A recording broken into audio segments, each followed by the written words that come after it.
2 lecture 3 এভাবে rename করে Google drive বা অনেক ছাত্ররা আবার ইউটিউবেও রাখে, মানে যে কোনো ভিডিও হোস্টিং সাইটে রেখে লিঙ্ক গুলা নতুন ছাত্রদের দিয়ে দিও গ্রুপে, ঠিক আছে? তাহলে হচ্ছে যে অতীতে সবগুলা ক্লাসই থাকবে, সো তুমি যদি কোনো কারণে ক্লাসে মিস করো তাও সমস্যা হবে না। এটা একটা গেল। আর 2 নম্বর বিষয় হচ্ছে যে আমাকে টিচারকে নক দেওয়ার দরকার নাই, অতীতে যা পড়াইছি সব পিডিএফ ওই হোয়াটসঅ্যাপের গ্রুপেই থাকবে এবং ক্লাসে লেকচার গুলো থাকবে, ঠিক আছে? আর কোনো কারণে যদি আমার লেট হয় বা আমি যদি অনুপস্থিত থাকি আমি ওই হোয়াটসঅ্যাপ গ্রুপের মধ্যেই বলে দিব, ঠিক আছে? বাস হয়ে গেল এটা। আর আমরা পড়তেছিলাম হচ্ছে অ্যাটমিক ফিজিক্স। ওকে, অ্যাটমিক ফিজিক্স শেষ করে স্যার 1 মিনিট একটু কথা বলি। আচ্ছা হ্যাঁ বলো। অনেক সময় দেখা যায় যে যারা রেকর্ড করে ওই রেকর্ডটা দিলে ভিউ অপশনটা দেয় না, তো সেক্ষেত্রে আসলে দেখা যায় না। হ্যালো, ভিউ অপশন দেয় না, এটা আবার কেমন কথা? মানে এর আগে একটা অন্য ক্লাসের ভিডিও দেখলাম যে ইউটিউবে দিয়েছে, কিন্তু মানে আসলে আচ্ছা প্রাইভেট বুঝতে করে পারছি। রাখছে আর কি, হ্যাঁ ওটা হ্যাঁ আমরা আচ্ছা সবাই আচ্ছা দেখতে পারি না। আচ্ছা শোনো, আমার ভিডিওতে কোনো কপিরাইট নাই, ভিডিওটা ওপেন করে একদম ফুল পাবলিক, নট অনলি এমআইইউ, বাংলাদেশের যে কেউ বা সারা ওয়ার্ল্ডের যে কেউ দেখতে পারবে, সমস্যা নাই। তো ভিডিও স্যার যখন আসলে আপলোড ওই করবা, যে যেই হ্যাঁ কোনো হ্যাঁ বুঝতে ওইটা পারছি। কেন দেয় আর কি, সেটা বললাম। আচ্ছা ঠিক আছে, ভিডিও তো খুব সম্ভবত সানি রেকর্ড করতেছে, তাহলে হচ্ছে সানিকে নক দিলে ভিডিও পাবা। আর সানি হচ্ছে এরকম সাইটে রাখবা, গুগল ড্রাইভে রাখতে পারো বা যেখানে রাখো না কেন।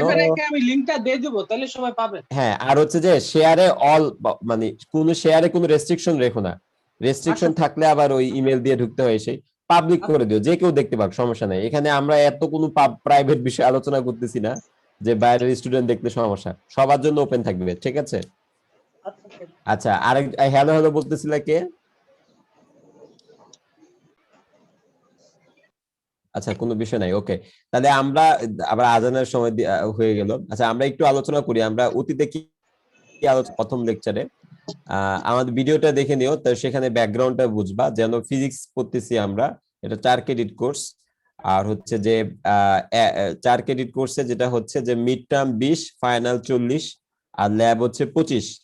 তো এখনো যেহেতু মানে খুব সম্ভবত ফেব্রুয়ারিতে হয়তো আর খুলবে না, মার্চে ভার্সিটি খুলবে আল্লাহ পাক চাইলে, তাহলে মার্চ থেকে আমরা ল্যাব শুরু করব। তাহলে যে কদিন আমরা অনলাইনে জুমে আছি সেই কদিন পর্যন্ত হচ্ছে যে আমাদের এই যে প্রত্যেকদিন যে 4 ঘন্টা বরাদ্দ প্রতি শুক্রবার 6টা থেকে খুব 5:30 থেকে খুব সম্ভবত 9:30 পর্যন্ত, তাহলে ওই ওই সময় পর্যন্ত আমাদের শুধু ক্লাসই হবে, ঠিক আছে? এটা। তো আমরা প্রথম ক্লাসে পড়তেছিলাম হচ্ছে অ্যাটমিক ফিজিক্স। অ্যাটমিক ফিজিক্স এর মধ্যে এই মহাবিশ্বের বস্তুকণাকে ভাগ করা যায় কি যায় না সেটার থিওরি গুলো, তারপরে অ্যাভোগাড্রোর সংখ্যা, লেভিশিয়ারের প্রিন্সিপাল, এরপরে পরমাণু সাইজ বের করা, তারপরে থমসনের প্লাম পুডিং মডেল, সেখান থেকে রাদারফোর্ডের আলফা কণা বিচ্ছুরণ পরীক্ষা, সেই পরীক্ষাগুলোর প্রাপ্ত রেজাল্টের উপর ভিত্তি করে রাদারফোর্ডের পরমাণু মডেল, এ পর্যন্ত আলোচনা করে আসছিলাম, ঠিক আছে? আজকে আলোচনা করব আল্লাহ পাক চাইলে রাদারফোর্ডের পরমাণু মডেলের সীমাবদ্ধতা কি কি, ম্যাক্স প্লাঙ্কের কোয়ান্টাম থিওরি, বোরের পরমাণু মডেল, বোরের পরমাণু মডেলের বিভিন্ন দিক এবং বোরের পরমাণু মডেলের সীমাবদ্ধতা, এবং হাইজেনবার্গের অনিশ্চয়তা প্রিন্সিপাল, ঠিক আছে? তো এটা মোটামুটি 2.5 থেকে 3 ঘন্টা লাগবে।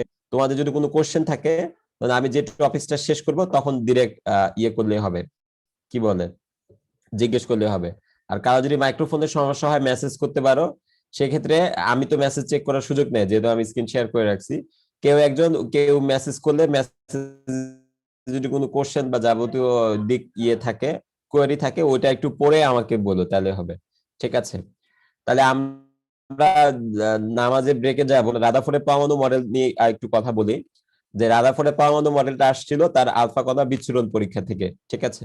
তো সেখানে আমরা কি দেখলাম যে অনেকটা বন্দুকের গুলির মতো আমরা যদি হিলিয়াম নিউক্লিয়াসকে শুট করি আলফা যে ইয়ে কি বলে পাত বা ফয়েল আছে সেই আলফা গোল্ডের ফয়েলের উপরে, তখন কি হয়, 3টা জিনিস দেখতে পাওয়া যায়। দেখা যাচ্ছে যে অধিকাংশ হিলিয়াম নিউক্লিয়াস যেটা, অর্থাৎ যেটাকে আমরা বুলেট হিসেবে গুলি করতেছি, ওটা অধিকাংশই পেছনের যে ফসফরের প্রতিপ্রভাত পর্দাটা ছিল বা ফ্লোরোসেন্ট স্ক্রিন যেটাকে বলে, সেখানে এসে পড়ে, কিছু অংশ বিক্ষিপ্ত হয় আর কিছু অংশ হচ্ছে একেবারে 180 ডিগ্রি সম্পূর্ণ উল্টা দিকে বিচ্ছুরিত হয়ে আসে। তো সেখান থেকে আমরা সিদ্ধান্ত নিচ্ছিলাম, গত ক্লাসে সবাই আমরা একমত হলাম যে যেহেতু পরমাণুর অধিকাংশ অঞ্চল ফাঁকা, সেহেতু আপনাকে করে চলে যাচ্ছে। আর অবশ্যই সেখানে পজিটিভ টাইপের কিছু পার্টিকেল থাকবে। আমরা ধরে নিতে পারি এই যে পজিটিভ, এটা আসলে খুবই ক্ষুদ্র অঞ্চল দখল করে, যেটাকে আমরা নিউক্লিয়াস বলতে পারি। তাহলে রাদারফোর্ড এটার উপর বেস করে তার পরমাণু মডেলটা দিল যে পরমাণুর অধিকাংশ অঞ্চলই ফাঁকা, বা পরমাণু অধিকাংশ ভরই নিউক্লিয়াস বহন করে, যেটা পজিটিভ চার্জ যুক্ত। এখন শুধু নিউক্লিয়াস যদি থাকে তাহলে তো পরমাণু পজিটিভ চার্জ যুক্ত হয়, তার মানে আমাদের ম্যাটেরিয়ালস ও পজিটিভ চার্জ। কিন্তু আমরা তো জানি প্রকৃতির সব ম্যাটেরিয়ালই তড়িৎ নিরপেক্ষ। তাহলে সেই ক্ষেত্রে এটাকে ব্যালেন্স করার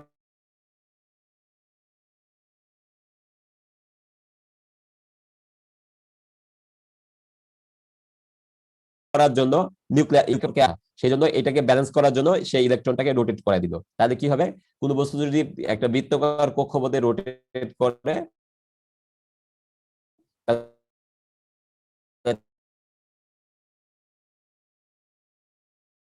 তার মধ্যে কেন্দ্র বিমুখ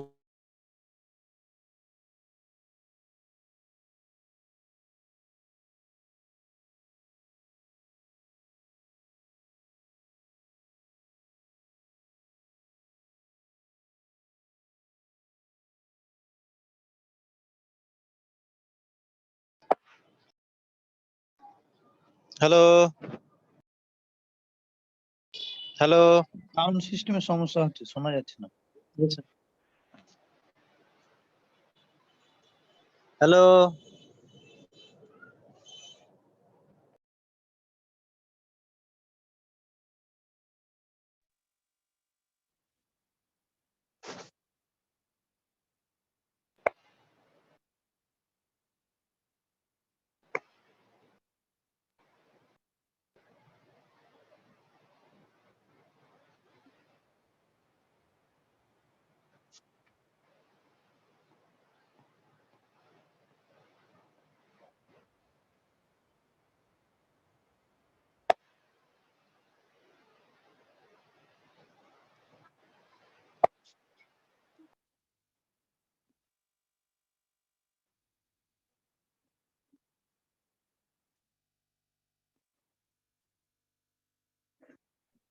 হ্যালো স্যার হ্যালো শুনতে পাচ্ছি। জি স্যার, শোনা যাচ্ছে তো।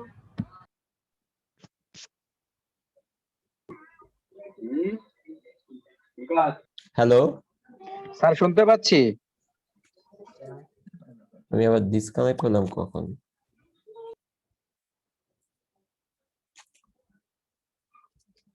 আমার কথা শোনা যাচ্ছে? হ্যাঁ, কিছুক্ষণ আগে শোনা যাচ্ছিল না, আপনি চলেও গেছিলেন, এখন শোনা যাচ্ছে স্যার। হ্যালো স্যার শুনতে পাচ্ছি স্যার। শোনা আছে স্যার, বলেন। আবার কি সমস্যা হলো? স্যার আপনার মাইক্রোফোনের সমস্যা স্পিকার।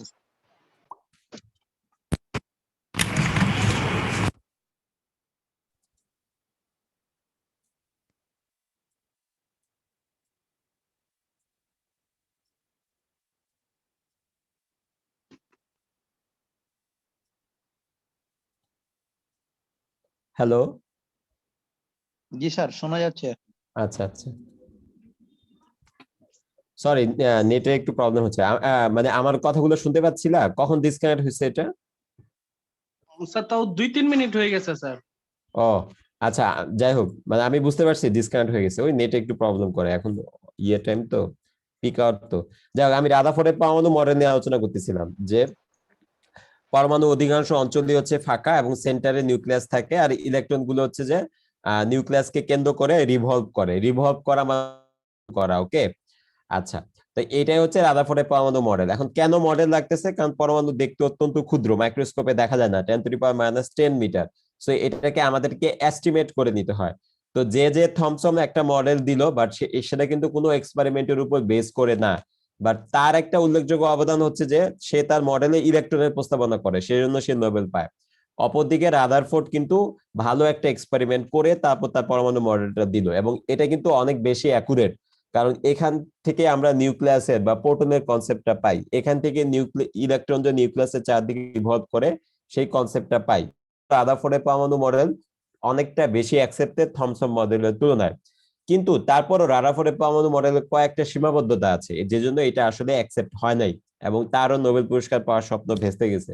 সেটা হচ্ছে পয়েন্ট নাম্বার 1, ও এই যে চার্জযুক্ত একটা পার্টিকেলের কথা বলছে। ফর এক্সাম্পল ধরো ইলেকট্রন যদি রিভলভ করে তখন কি হবে, এটা চার্জযুক্ত পার্টিকেল। তো কোনো বস্তু যখন বৃত্তাকার কক্ষপথে আবর্তন করে তখন কিন্তু তার ভেলোসিটিটা ত্বরণ হয়ে যায়, অ্যাক্সিলারেশন। আর কোনো পার্টিকেলের মধ্যে যদি অ্যাক্সিলারেশন থাকে, সেটা যদি চার্জযুক্ত হয়, তাহলে এটা পাওয়ার রেডিয়েট করে। আমার কথা বুঝতে পারতেছো? হ্যালো, শোনা জি যায় স্যার। স্যার। আচ্ছা শুনলে না, না বুঝতে পারলে বলো যে এইখানে ধরো একটা বস্তু আছে, এটা একটা স্পিডে যাচ্ছে, তাহলে এটা মাত্র ভ্যালোসিটির সাথে কিন্তু ত্বরণের কোনো সম্পর্ক নাই। কিন্তু এই সেম বস্তুটা যদি বৃত্তাকার কক্ষপথে একই ভ্যালোসিটিতে যায়, তখন কিন্তু এটা ভ্যালোসিটি হবে না, এখানে ত্বরণ চলে আসবে। কারণ ত্বরণের সাথে দুইটা বিষয় রিলেটেড, একটা হচ্ছে গতি এবং আরেকটা হচ্ছে দিক। কারণ এই বেগ বা ত্বরণ এগুলো সবগুলোর সাথে দিকের সম্পর্ক আছে, মানে ডিরেকশন, এগুলো সব ভেক্টর মানে যেটা ডিরেকশন এবং মান দুইটাই আছে। তো কোনো একটা বস্তুটি বৃত্তাকার কক্ষপথে একই ভেলোসিটিতে রান করে, তার মানে এটা ত্বরণ আছে। এখন রাদারফোর্ড আর এই কথাটা জানতো না যে চার্জযুক্ত পার্টিকেল যদি কোনো একটা বৃত্তাকার কক্ষপথে বা যাই হোক তার মধ্যে যদি ত্বরণ থাকে, তাহলে সে পাওয়ার রেডিয়েট করে। এই রেডিয়েট পাওয়ারটা হচ্ছে পি, যেটা দুইটা সমানুপাতিক, এই ত্বরণের সমানুপাতিক এবং যে পরিমাণ চার্জ আছে তার, মানে সরি সমানুপাতিক না, ওদের বর্গের সমানুপাতিক, সামথিং লাইক পি সমানুপাতিক এ স্কোয়ার ই স্কোয়ার। তাহলে এখন ও যেহেতু বললো যে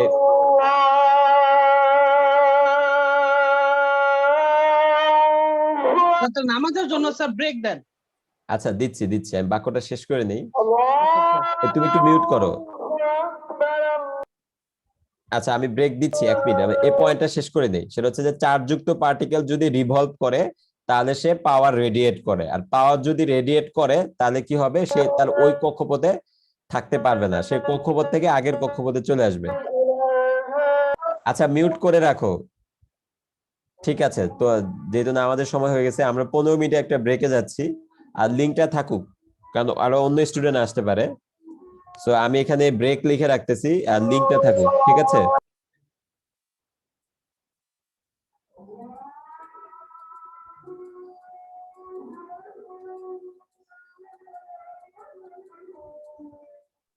আমি রেকর্ড আপাতত পুশ করে রাখলাম। হ্যাঁ, রেকর্ডটা পজ করে রাখো, ওকে? জি স্যার।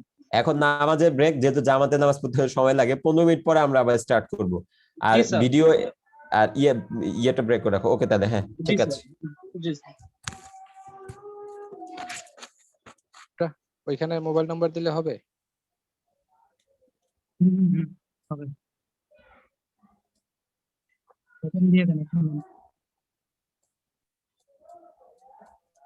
আচ্ছা আমরা শুরু করি, ওকে? যারা অ্যাড হও নাই ওরা যেভাবে হোক অ্যাড হয়ে নাও, অ্যাডমিনদের সাথে কথা বলে। আমাদের ফিজিক্সের জন্য একটা গ্রুপে, ঠিক জি, আছে। বুঝতে পারছি। তাহলে রেকর্ড কি রেকর্ড স্টার্ট দিয়ে দিছে, ওকে? তাহলে আমরা যেটা আলোচনা করতেছিলাম যে রাদারফোর্ডের পরমাণু মডেল। আর আরেকটা বিষয় হচ্ছে, যারা গত প্রথম ক্লাস করো নাই, এর ক্লাস হয় নাই এটা ভাবার সুযোগ নাই, হয়ে গেছে এবং এটা ভিডিও আছে, সো ভিডিও দেখে নিলেই তো হয়ে যাচ্ছে। এখন যেহেতু অনলাইনে ক্লাস, এটা তো সুবিধা, তুমি যদি একটা ক্লাস নাও করো সেটা তো সমস্যা নাই, ক্লাস হলে সেটা ভিডিও থাকবে এবং সেই ভিডিওগুলো হোয়াটসঅ্যাপ গ্রুপে শেয়ার করে দিবে অ্যাডমিন, বুঝছো? সো ওইখান থেকে পড়ে নিও। আমরা জাস্ট রাদারফোর্ডের পরমাণু মডেল পর্যন্ত আসছি, আজকে অনেক দূর যাইতে হবে, সো অন্য বিষয়ে কথা না বলি। রাদারফোর্ডের পরমাণু, আর তোমাদের কোনো কোশ্চেন থাকলে জিজ্ঞেস করতে পারো, মানে আমার পড়াশোনা রিলেটেড। তো রাদারফোর্ডের পরমাণু মডেলের মধ্যে কি ছিল, যে ও যেই মডেলটা প্রস্তাবনা করলো সেখানে সে সৌরজগতের সাথে তুলনা করলো, কারণ এর বাইরে তার কিন্তু সুযোগ ছিল না। অর্থাৎ এই যে ইলেকট্রনটা রিভলভ করতেছে নিউক্লিয়াসের চারদিকে, তো সেটা সে এখন কিভাবে রিভলভ করে তার তো একটু কম্পেয়ার করা লাগবে। তো যখন ক্ষুদ্রতম ওয়ার্ল্ডে কোনো কিছু সমস্যা হয়, তখন এটা তো আমরা আসলে দেখতে পাই না ক্ষুদ্রতম ওয়ার্ল্ডটা, কিন্তু যেটা অ্যাস্ট্রোনমিক্যাল ওয়ার্ল্ডটা তো আবার দেখা যায়। একটা হচ্ছে সুবিশাল অনেক বড়, টেলিস্কোপ দিয়ে দেখতে হয়, আর একটা হচ্ছে অনেক ক্ষুদ্র, যেটাকে মাইক্রোস্কোপেও দেখা যায় না। বুঝতে পারছো? তো অ্যাস্ট্রোনমিক্যাল ওয়ার্ল্ডে আমরা দেখতে পাই যে আমাদের যে সৌরজগৎ সমূহ আছে, সেই সৌরজগতের মধ্যে সূর্য হচ্ছে একটা নক্ষত্র। তো একটা নক্ষত্রকে কেন্দ্র করে গ্রহ উপগ্রহ গুলা রিভলভ করে। তো তাহলে এখন সে ওইখান থেকেই মডেলটা প্রস্তাবনা করলো যে সূর্যকে আমরা যদি নিউক্লিয়াস ধরি অ্যাটমের, সেক্ষেত্রে গ্রহ নক্ষত্র গুলোকে আমরা ধরতে পারবো, কি বলে এটাকে, ইলেকট্রন। কিন্তু সেই ক্ষেত্রে সমস্যা হচ্ছে ও জানা ছিল না যে চার্জযুক্ত বস্তু কণার মধ্যে যদি ত্বরণ থাকে তাহলে সেটা আর ওই কক্ষপথে থাকতে পারে না, শক্তি বিকরণ করে, বুঝছো? তো এখন ধরো যে এইখানে এটা একটা বৃত্তাকার পথ, তো বৃত্তাকার পথে একটা সেন্টার আছে কি নাই ওটা দেখার বিষয় না। বৃত্তাকার পথে ধরো একটা চার্জযুক্ত বস্তু কণা আছে ইলেকট্রন, ও যদি সেম ভেলোসিটিতেও রিভলভ করে, রিভলভ করা মানে আবর্তন, তাহলেও কিন্তু তার মধ্যে ত্বরণ তৈরি হবে। কারণ আমরা জানি যে ভেক্টরের দুইটা বিষয় থাকে, একটা হচ্ছে দিক এবং আরেকটা হচ্ছে মান। তো বৃত্তাকার কক্ষপথে বা সার্কুলার অরবিটে রিভলভ করলে তো প্রতি মুহূর্তে তার আবর্তনের দিকটা চেঞ্জ হয়ে যাচ্ছে, তাই না? এবং প্রতি মুহূর্তে আবর্তনের দিক হচ্ছে ব্যাসার্ধের উপরে লম্ব। এটা বোধহয় 9-10 একটা উপপাদ্য ছিল, ব্যাসার্ধের উপরে লম্ব। তাহলে এটা তার দিক। তা দেখো প্রতি মুহূর্তে কিন্তু প্রতি মুহূর্তে কিন্তু তার ডিরেকশনটা চেঞ্জ হয়ে যাচ্ছে। তো ভেক্টরের দুইটা যে কোনো একটা চেঞ্জ হয়ে গেলে মানে ওই ভেক্টরটাই চেঞ্জ হয়ে যায়। Rate of change of speed মানে কিন্তু অ্যাক্সিলারেশন। তাহলে যদি বৃত্তাকার কক্ষপথে কেউ সেম স্পিডেও রিভলভ করে তাহলেও আমরা বলতে পারবো যে তার মধ্যে ত্বরণ আছে, রিভলভ। এটা তো জানো আশা করি যে এটা 9-10 ফিজিক্স বইতে ছিল যে দূরত্বের রেট অফ চেঞ্জ অফ দূরত্ব বা সময়ের সাথে দূরত্বের পরিবর্তনকে বেগ বলে, সময়ের সাথে বেগের পরিবর্তনকে ত্বরণ বলে। আর আরেকটু অ্যাডভান্স বিষয় আমরা জানি যে সরণ, ত্বরণ বা বল বা বেগ এগুলো সবই হচ্ছে ভেক্টর। ভেক্টরের দুইটা জিনিস থাকে, মান এবং দিক। দিক চেঞ্জ হয়ে গেল ভেক্টর চেঞ্জ হয়ে যায়, মান চেঞ্জ হয়ে গেল ভেক্টর চেঞ্জ হয়ে যায়। বুঝতে না পারলে কোশ্চেন করতে পারো। তাহলে এখন এখানে যেটা হচ্ছে যে সার্কুলার অরবিটে যদি কেউ রিভলভ করে তাহলে তার মধ্যে ভেলোসিটিটা চেঞ্জ হয়ে যাচ্ছে, কারণ দিকটা চেঞ্জ হয়ে যায়, তার মানে তার মধ্যে ত্বরণ আছে। আর যদি ত্বরণ থাকে তাহলে আমরা সেটা বলতেছি যে সে শক্তি বিকরণ করবে। এই মিউট করে রাখো।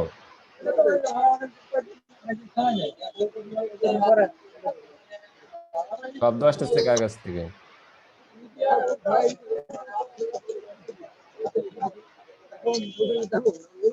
এটা নাকি মিউট করে? ও আমি তো না, এইতো।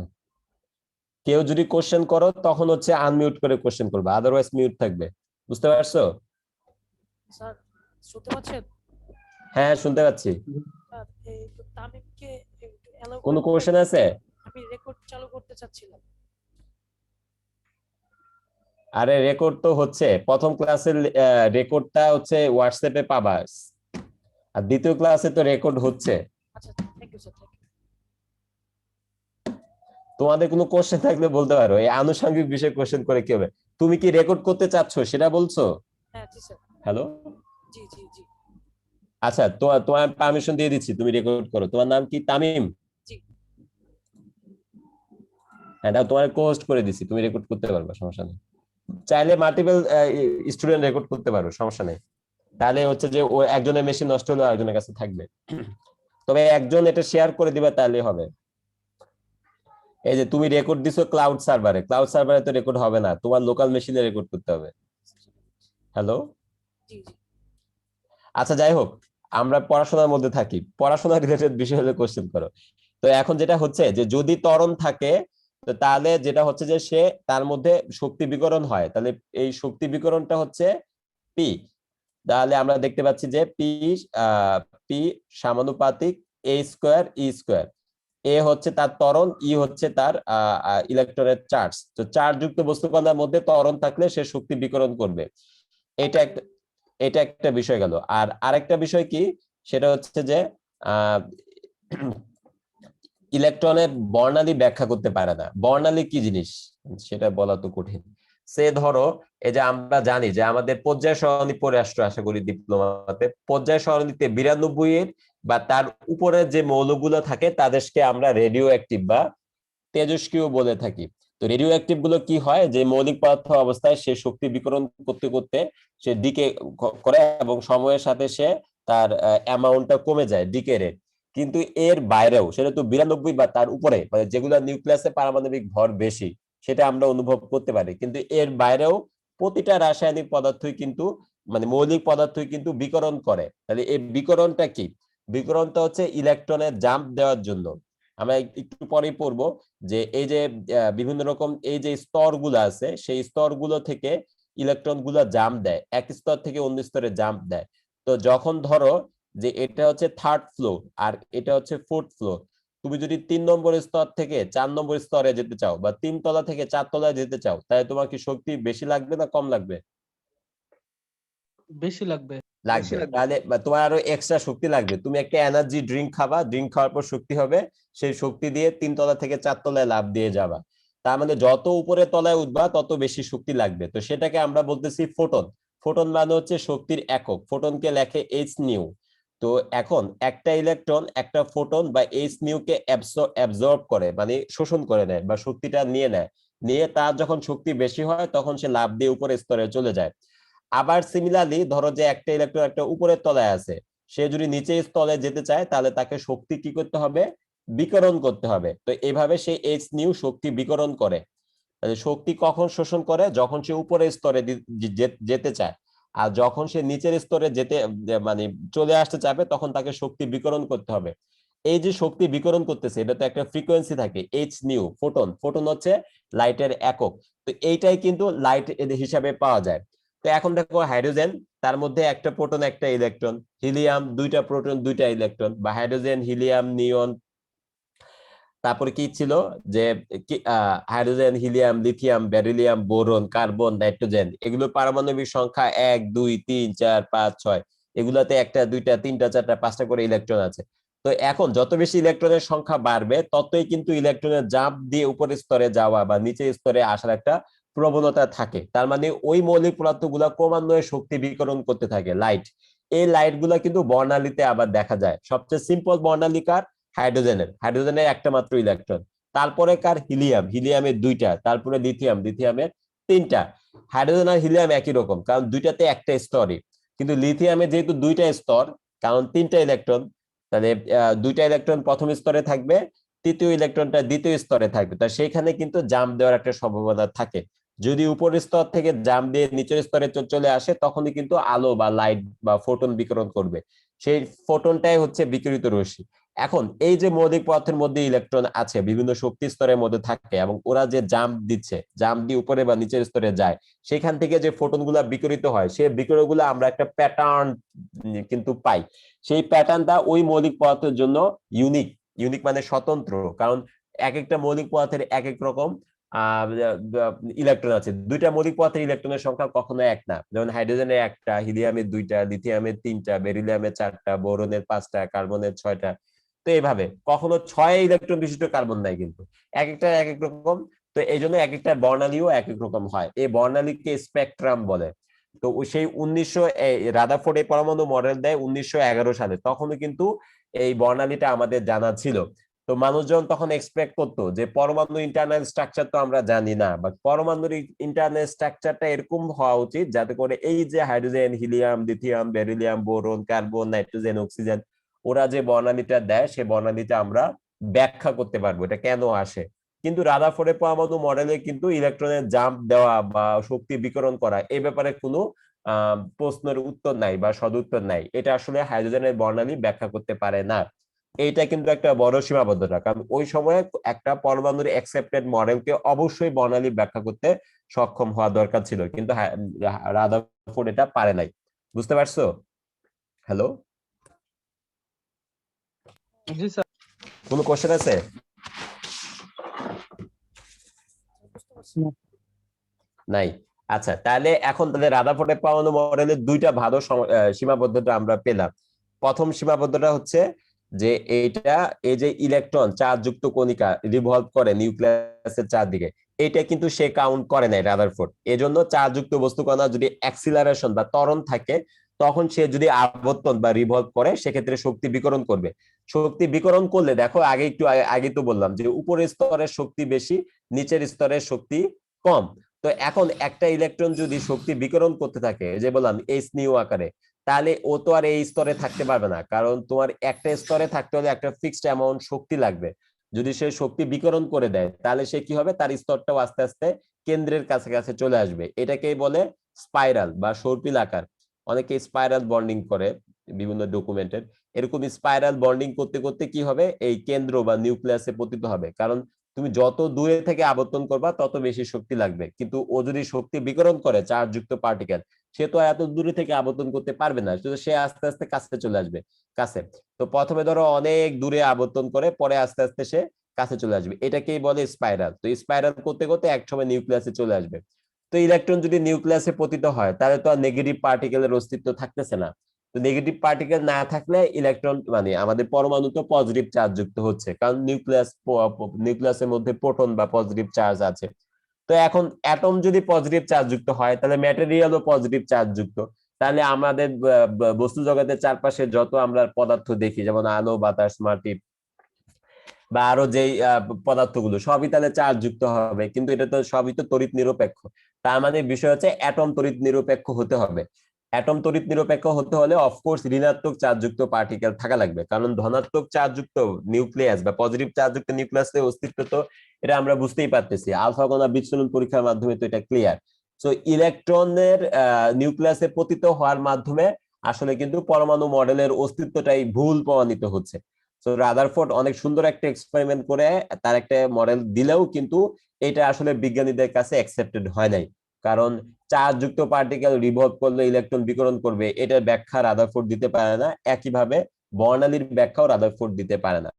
এখন সে এখন কেন পারলো না, এটা তো বিষয়। থমসন তো 1895 সালে দিল, তারও প্রায় কত 1911 আর 1895 কত 16 বছর।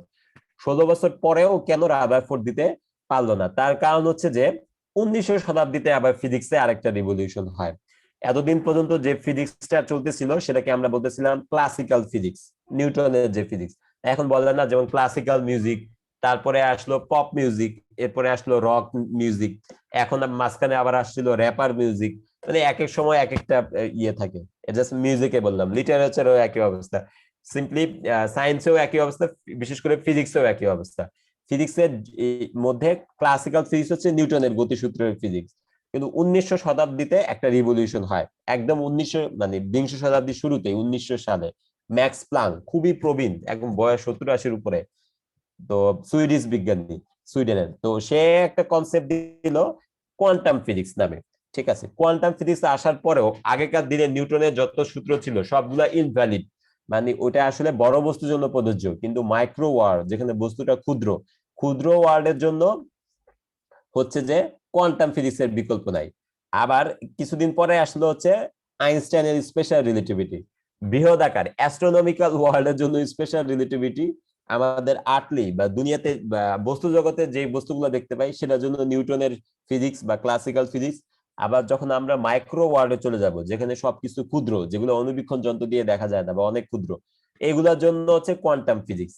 তো কোয়ান্টাম ফিজিক্সের কিছু প্রিন্সিপাল আছে, যেমন ধরো হাইজেনবার্গের অনিশ্চয়তা নীতি, শোডিঞ্জারের ইকুয়েশন। তো এই যে কনসেপ্ট গুলা বা ম্যাক্সওয়েলের ইলেকট্রোমোটিভ ফোর্সের ইকুয়েশন, এইগুলা কিন্তু 1900 শতাব্দীতে আসছে, কিন্তু রাদারফোর্ড এগুলাকে অ্যাকসেপ্ট করে নেয় নাই। রাদারফোর্ড সে নিউটনের ক্লাসিক্যাল ফিজিক্সের পথ ধরে হাঁটছে। তো এখন এই কোয়ান্টাম ফিজিক্স পারে কেবলমাত্র ইলেকট্রনের বর্ণালী ব্যাখ্যা করতে, কিন্তু রাদারফোর্ড মানে নতুন একটা থিওরি আসলে যে আমরা সেটা অ্যাকসেপ্ট করি তা তো না। এখনকার দিনে বৃদ্ধ লোকরা দেখবা পপ মিউজিক বা রক মিউজিক এগুলো বিশ্বাস করে না, ওরা সেই ক্লাসিক্যাল মিউজিক। সময়ের সাথে তোমাদেরও যখন বয়স হবে দেখবা যে কোনো একটা রিভলিউশন বা বিশাল একটা চেঞ্জকে আমরা কখনোই অ্যাকসেপ্ট করি না, আমাদের কাছে সেই ট্রেডিশনাল সিস্টেম গুলোই ভালো লাগে। তো এত বছর ধরে যেগুলো চলে আসছে সেই নিউটনের ক্লাসিক্যাল ফিজিক্স, হুট করে তো নতুন একটা ফিজিক্স আসলে সেটা যে অ্যাকসেপ্ট করে নিতে হবে সেটা তো না। তো এখন রাদারফোর্ডের ব্যর্থতা হচ্ছে যে যদিও 1900 সালে কোয়ান্টাম ফিজিক্স আসছে, সে তার 11 বছরেও কোয়ান্টাম ফিজিক্সকে অ্যাকসেপ্ট করে নেয় নাই, সে নিউটনের ক্লাসিক্যাল ফিজিক্সের পথে এগোইছে। ফলে যেটা হচ্ছে যে সে আসলে বর্ণালীটা ব্যাখ্যা করতে পারে নাই, কিন্তু ওই সময় আরো সায়েন্টিস্ট ছিল যারা কোয়ান্টাম ফিজিক্সকে অ্যাকসেপ্ট করে নিছে। তো তখন তাদের জন্য রাদারফোর্ডের পরমাণু মডেলটাকে একটু আপডেট করে এই যে বর্ণালী ব্যাখ্যা করতে অসমর্থ হয় সেটা সলভ করা পসিবল ছিল। এবং সেই কাজটাই করছে হচ্ছে আমাদের নিলস বোর সাহেব, এরও আরেকজন সায়েন্টিস্ট, খুব সম্ভবত হার্ভার্ড ইউনিভার্সিটি। তো সে রাদারফোর্ডের পরমাণু মডেল এটা কিন্তু আসলে যে আলফা কণা বিচ্ছুরণ পরীক্ষা থেকে আসলো এটা কিন্তু অনেক বেশি এক্সাক্ট বা অ্যাকুরেট ছিল। থমসন মডেল থেকে তো অনেক ভালো ছিল, কিন্তু একটা বিষয়ে সমস্যা, সেটা হচ্ছে কোয়ান্টাম ফিজিক্সকে অ্যাকসেপ্ট করে না নিলে বর্ণালী ব্যাখ্যা করতে পারবে না। বোর আবার কোয়ান্টাম ফিজিক্সকে অ্যাকসেপ্ট করে নিছে, কারণ ইয়ং মানুষের পক্ষে চেঞ্জটাকে খুব দ্রুত অ্যাকসেপ্ট করে, নতুন কিছু আসলে ইয়ং জেনারেশন খুব দ্রুত এটাকে অ্যাকসেপ্ট করে নেয়, কিন্তু বৃদ্ধ লোক সহজে অ্যাকসেপ্ট করে না, ওরা ট্রেডিশনাল পথেই চলে। তো বোর তো তখন অনেক বেশি জুনিয়র ছিল আর কি, নতুন লেকচারার। তো সে সঙ্গে সঙ্গে রাদারফোর্ডের পরমাণু মডেলটা নিল, ওই পাশে কোয়ান্টাম ম্যাক্স প্ল্যাঙ্কের যে কোয়ান্টাম থিওরি সেটাকেও সে নিল। দুইটাকে সে যখন ওভারল্যাপ করে তখন একদিকে যেমন রাদারফোর্ডের পরমাণু মডেলের সীমাবদ্ধতা গুলো সলভ করা যায়, একইভাবে পরমাণু নতুন একটা মডেল দেওয়া যায় যেটা আসলে এক্স্যাক্টলি পরমাণুকে রিপ্রেজেন্ট করে। এবং এটার জন্য সে 1919 সালে কয়েক বছর পরে এটাকে তার মডেলটা অ্যাকসেপ্ট হয় এবং সে নোবেল পুরস্কার পায়। বুঝতে পারছো কোশ্চেন? হ্যাঁ বলো। হ্যালো, আমার কথা শোনা যাচ্ছে না? জি স্যার, শোনা যাচ্ছে। আচ্ছা, তো তাহলে এখন এখানে যেটা হচ্ছে যে এই যে আমি যেটা বলতেছিলাম যে এই বর্ণালী ব্যাখ্যা করতে পারে না, তো এই যে হাইড্রোজেনের বর্ণালী, সোডিয়াম বর্ণালী, এই বর্ণালী গুলো ব্যাখ্যা কি বলে যে কোয়ান্টাম ফিজিক্স, সরি রাদারফোর্ডের পরমাণু মডেল ব্যাখ্যা করতে পারে না, কিন্তু তারপরে আসলো কোয়ান্টাম ফিজিক্স। তো বোরে পরমাণু মডেল পড়ার আগে আমাদেরকে কোয়ান্টাম ফিজিক্স এর কনসেপ্টটা বুঝতে হবে। কোয়ান্টাম ফিজিক্স কিরকম, যে এই কনসেপ্টটা হচ্ছে যে যেগুলো অত্যন্ত ক্ষুদ্র পার্টিকেল, যাদের ভর অত্যন্ত কম, তো ওই ভর কম পার্টিকেলের মধ্যে যদি মানে ভেলোসিটি থাকে যেটা আসলে ইগনোর করার মতো না, তাহলে ওই কণাগুলো ডুয়ালিটি প্রিন্সিপাল, দুইটা বৈশিষ্ট্য প্রদর্শন করে। একটা হচ্ছে কণার বৈশিষ্ট্য বা পার্টিকেল, আরেকটা হচ্ছে ওয়েভ। ঠিক আছে, শুনতে একটু অস্বাভাবিক মনে হবে কিন্তু এটাই বাস্তবতা। একই বস্তুর দুইটা ধর্ম, একটা হচ্ছে ওয়েভ এবং আরেকটা হচ্ছে পার্টিকেল। কি বললাম? একটা হচ্ছে ওয়েভ, আরেকটা হচ্ছে পার্টিকেল। তাহলে ওয়েভ মানে হচ্ছে তরঙ্গ। তোমাদের তরঙ্গ নামে ফিজিক্সে একটা চ্যাপ্টার ছিল, এই যে এরকম, মনে আছে কিনা, সাইনুসয়েডাল ইয়েতে যায়, যেখানে এফ ছিল হচ্ছে ফ্রিকোয়েন্সি, ল্যামডা মানে ছিল তরঙ্গ দৈর্ঘ্য, মনে আছে? আচ্ছা, তার সূত্র ছিল যে এফ ল্যামডা ইকুয়াল টু 1। হ্যাঁ হ্যাঁ, ভি সমান এফ ল্যামডা। ভি সমান এফ ল্যামডা, জি sir. V equal to f lambda না? ও আচ্ছা আচ্ছা, হ্যাঁ, v equal to f lambda, আর আরেকটা ছিল এফ ইকুয়াল টু 1/t বোধহয়, তাই না? বা টি ইকুয়াল টু 1/f। তাহলে এটা ছিল আমাদের ওয়েভ। আচ্ছা, তো ওয়েভের ক্ষেত্রে আমরা কি বলতেছিলাম যে শক্তি, বিশেষ করে তাড়িত চৌম্বক তরঙ্গ বা সূর্যের যে বিকিরণিত আল্ট্রাভায়োলেট রশ্মি, এগুলো সব তরঙ্গ আকারে পৃথিবীতে আসে, তরঙ্গের কোনো পার্টিকেল বা ভর নাই। তো সেটা কি, যে এটা আসলে মানে সাইনুসয়েডাল ওয়েভের মাধ্যমে আসে। দুই প্রকার তরঙ্গ, একটা অনুপ্রস্থ এবং একটা হচ্ছে অনুদৈর্ঘ্য।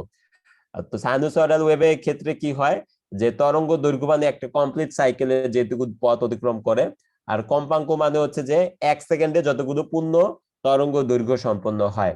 আর তরঙ্গ দৈর্ঘ্য মানে হচ্ছে একটা পূর্ণ তরঙ্গ দৈর্ঘ্য দিতে যেটুকু সময় লাগে। ঠিক আছে, আর পার্টিকেল তো বোঝা যাচ্ছে, কণা, নিউটনিয়ান ফিজিক্স যেটা বলে। এখন কোয়ান্টাম ফিজিক্স বলতেছে যে সব পার্টিকেল অত্যন্ত ক্ষুদ্র এবং যাদের ভ্যালোসিটি অত্যন্ত বেশি, ভরের তুলনায় যাদেরকে ইগনোর করা যায় না, যার ভ্যালোসিটি, তারা ডুয়ালিটি প্রিন্সিপাল। ঠিক আছে, তার মানে দ্বৈত ধর্ম প্রদর্শন করে। দ্বৈত মানে দুই, এই দ্বৈত আবার মনস্টার না, ডুয়ালিটি প্রিন্সিপাল। তাহলে ইলেকট্রনের দুইটা বৈশিষ্ট্য আছে, একটা হচ্ছে তরঙ্গ এবং আরেকটা হচ্ছে কণা। বুঝতে পারছো? তাহলে এটা কিভাবে বোঝা যায়, এটা আরো ভালোভাবে ক্লিয়ার হয়, সেটা হচ্ছে দিচির পরীক্ষা বা ডাবল স্লিট এক্সপেরিমেন্ট। এই এক্সপেরিমেন্টটা করে হচ্ছে ইয়ং নামে একজন সায়েন্টিস্ট। তোমার মধ্যে পড়ে থাকবা, ফিজিক্সের বইতে থাকে, যদি কেউ ইন্টারমিডিয়েট বা এসএসসি তে ছিল কিনা জানি না, বা তোমাদের ডিপ্লোমাতে ছিল কিনা, যে ইয়ং এর দিচির পরীক্ষা, ডাবল স্লিট এক্সপেরিমেন্ট। তো ওটা ছিল এরকম যে একটা ছিদ্র, মানে দুইটা খুবই সূক্ষ্ম ছিদ্র করে একটু গ্যাপের মধ্যে রেখে, দুইটা কাঠ বা এই টাইপের কোন প্লাস্টিক থাকবে যেখানে দুইটা ছিদ্র থাকবে। এখানে আবার সেই রাদারফোর্ডে যেভাবে ফসফর স্ক্রিন ছিল সেই স্ক্রিনটা থাকলো। এবার যদি আমি এই ক্ষুদ্র ছিদ্র, অত্যন্ত ক্ষুদ্র, এটা লাইট নিক্ষেপ করি, স্বাভাবিকভাবে নিউটন কি বলে যে আলো কখনো দিক পরিবর্তন করে না, সো আলোটা এখানে এসে পড়ার কথা। একইভাবে যদি এইদিকেও আলো ফেলি তাহলে এখানে পড়ার কথা। কিন্তু বাস্তবে ফসফরের ব্রোঞ্জের মধ্যে মানে ফসফরের পাতার মধ্যে দেখা যায় কি যে এইটুকু পার্টের মধ্যে ব্ল্যাক, এইটুকু পার্টে সাদা, এখানে কিছু দিলাম না, এখানে আবার ব্ল্যাক, এখানে সাদা, এই পাশে আবার ব্ল্যাক, এখানে সাদা, তারপরে আবার ব্ল্যাক। তার মানে সাদা কালো এখানে একটা বর্ণালীর মতো পাওয়া যায় বা স্পেকট্রাম। তো এটা আসলে কিভাবে আসলো? আমি দুইটা অত্যন্ত ক্ষুদ্র ছিদ্রের মধ্যে দিয়ে যদি আলো ফেলি, আলো তো সরল পথে চলে, তাহলে তো ছিদ্রের ঠিক অপোজিট প্রান্তে একটা ফোঁটা পড়ার কথা, কিন্তু এখানে আবার সাদা কালো ব্যান্ড কিভাবে আসে? তার বিষয়টা হচ্ছে যে এটা কেবলমাত্র সাইনোসয়েডাল বাদে বা এই তরঙ্গ বাদে অন্য কোনো ভাবে ইলেকট্রনের এই বৈশিষ্ট্যটাকে ব্যাখ্যা করা যায় না। এটা হচ্ছে ইয়ং এর ডাবল স্লিট এক্সপেরিমেন্ট, যেটা ডুয়ালিটি প্রিন্সিপালকেই সমর্থন করে। এইগুলো হচ্ছে কোয়ান্টাম ফিজিক্স। তো যে সারা জীবন নিউটনের ক্লাসিক্যাল ফিজিক্স পড়ে আসছে, সে কি কখনো বিশ্বাস করবে যে ইলেকট্রন একই সাথে কণা এবং তরঙ্গ হিসেবে কাজ করে? আমার কথা বুঝতে পারছো? হ্যালো? জি স্যার। তো এইটা মানুষ যারা মানে ক্লাসিক্যাল ফিজিক্স, ওদের পক্ষে কিন্তু বিশ্বাস করাটা পসিবল না। ফিজিক্সের এই বৈশিষ্ট্যগুলো একদম কি বলে যে ছোটবেলায় দাদি বা বাবা মার মুখে যে কল্পকাহিনী শুনছো সব, বা এখন যে ফ্যান্টাসি মুভি, হলিউডের মুভি দেখো, এগুলাকেও কিন্তু সব ছাড়িয়ে যায়। একই বস্তু আবার কিভাবে দুইটা বৈশিষ্ট্য প্রদর্শন করে। ফর এক্সাম্পল, ওই যে হরর মুভিতে থাকে না, দিনের বেলা সে কি বলে অ্যাক্টর বা অ্যাক্ট্রেস, রাতের বেলা অ্যাক্ট্রেস হলে সে ইয়ে হয়ে যায় ডাইনি বা পেতনি বা ভূত, তাই না? আবার দিনের বেলা ভালো, রাতের বেলা আবার মাংসাশী। তো একই অবস্থা যে এইখানে পার্টিকেল একবার ইলেকট্রন পার্টিকেল হিসেবে কাজ করতেছে, ওকে। এই ইলেকট্রনের ভর আমরা জানি, এম মানে ইলেকট্রনের ভর 9.1 ইন্টু 10⁻³ কিলোগ্রাম। ইলেকট্রনের আবার চার্জও আছে 1.6 ইন্টু 10⁻19 কুলম্ব। এই ইলেকট্রনই নাকি আবার এটা ওয়েভ হয়ে যাচ্ছে, বুঝতে পারছো? এবং পুরো মানে কমপ্লিটলি তরঙ্গের মতো কাজ করে। এই জিনিসগুলো কোয়ান্টাম ফিজিক্স এর মাধ্যমে আসে। যে সকল ক্ষুদ্রতম পার্টিকেল অত্যন্ত ক্ষুদ্র, ভরের তুলনায় ভেলোসিটিকে ইগনোর করা যায় না, তারা ডুয়ালিটি প্রিন্সিপাল প্রদর্শন করে, অনেকটা সেই হরর মুভির মতো, বুঝতে পারছো? যা দুইটা বৈশিষ্ট্য একসাথে থাকে। তো ক্লাসিক্যাল নিউটনিয়ান ফিজিক্সের লোকজন তো এটাকে অ্যাকসেপ্ট করবে না, বাট বিষয় হচ্ছে যারা নতুন সায়েন্টিস্ট ওরা এটাকে অ্যাকসেপ্ট করে দেয়, কারণ সেটা না হলে কিন্তু আমরা ইয়ং এর ডাবল স্লিটের এক্সপেরিমেন্টটা ব্যাখ্যা করতে পারবো না। যাক, আমরা এখন ওইদিকে যাচ্ছি না। এখন আসো যে বোর কিভাবে এই কোয়ান্টাম ফিজিক্সটাকে অ্যাকসেপ্ট করে নিয়ে পরমাণু মডেল দাঁড় করে, যেটাতে সে নোবেল পুরস্কার পায়, যেটাতে রাদারফোর্ডের পরমাণু মডেলটা দূর হয়। তোমরা সবাই বোরের পরমাণু মডেল পড়ে আসছো, সবাই কি পড়ছো রাদারফোর্ডের পরমাণু মডেল, বোরের পরমাণু মডেল পড়ে আসছো? রাদারফোর্ডের পরমাণু মডেল পড়ার সময় কিন্তু সীমাবদ্ধতাই বেশি পড়ছো, বোরের পরমাণু মডেলের সীমাবদ্ধতা কিন্তু খুব কমই পড়ছো। তার কারণ হচ্ছে যে বোর কোয়ান্টাম ফিজিক্স কে অ্যাকসেপ্ট করে নিয়েছে, যেটা এখনকার সময় পর্যন্ত যদিও তার লিমিটেশন আছে, যেমন অতিরিক্ত ইলেকট্রন, মানে যেখানে যেই পদার্থের ইলেকট্রন বেশি সেটা বর্ণালী ব্যাখ্যা করতে পারে না। আচ্ছা, যাই হোক, তো আসো আমরা কনসেপ্টটা দেখি যে কিরকম। ফার্স্ট অফ অল, ইলেকট্রনকে এবার ওয়েভ ভাববা, ঠিক আছে?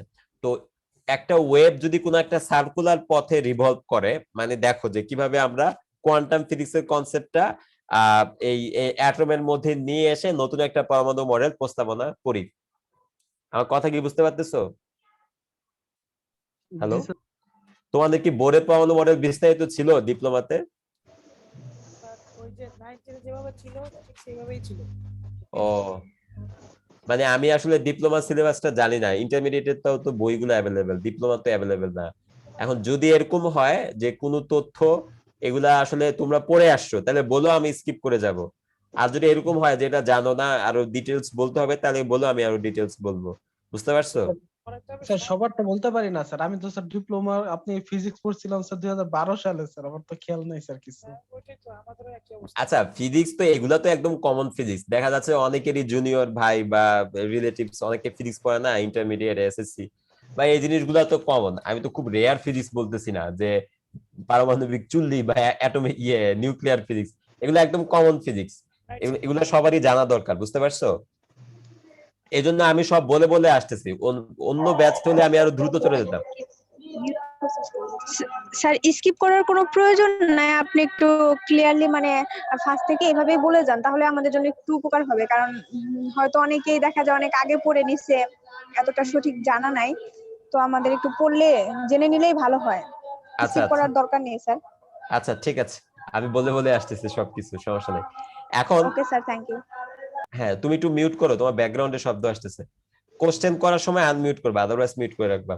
আচ্ছা, তাও একটা ভালো পরামর্শ আসছে যে সবকিছু বলার জন্য, আমি বলতেছি। তো কোন পর্যন্ত আসছিলাম যেন? ও কি বলতেছিলাম? ও পরমাণুর মধ্যে, রাইট। হ্যাঁ, তাহলে এখন ওয়েব পাবো। হ্যাঁ, পরমাণুর মধ্যে ইলেকট্রনটা কিভাবে হয়। আচ্ছা, তো এখন দেখো যে আমাদের এই যে ইলেকট্রনটা না, তো এই ইলেকট্রনকে এখন তাহলে এটা ওয়েভ মনে করবা, এই হচ্ছে আমাদের ওয়েভ। তো এখন পরমাণুর মধ্যে ইলেকট্রনটা রিভলভ না করে মনে করতো যে ওয়েভটা রিভলভ করতেছে। ওয়েভ যদি রিভলভ করে তাহলে দুইটা হওয়ার সম্ভাবনা থাকে, একটা হচ্ছে কনস্ট্রাকটিভ। কনস্ট্রাকটিভকে আমরা বলি বাংলায় গঠনমূলক, ঠিক আছে? কনস্ট্রাকটিভ মানে হচ্ছে গঠনমূলক, এবং আরেকটা হচ্ছে ডিস্ট্রাকটিভ।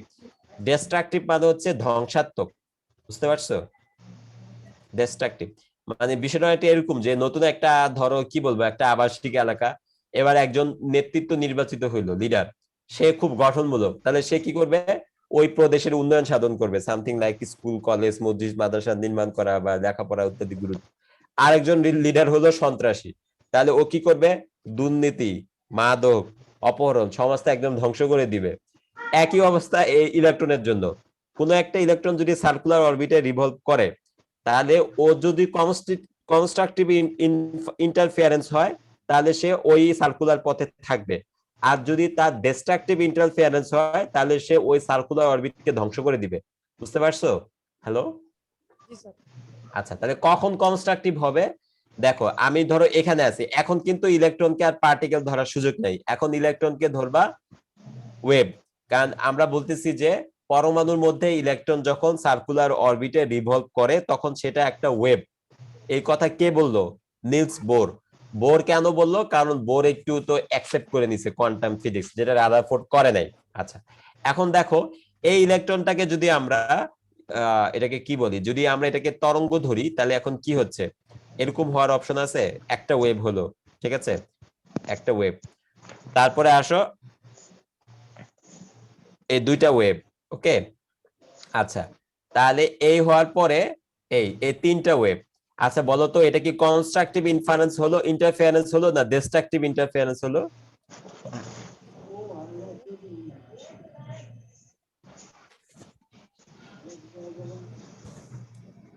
হ্যালো?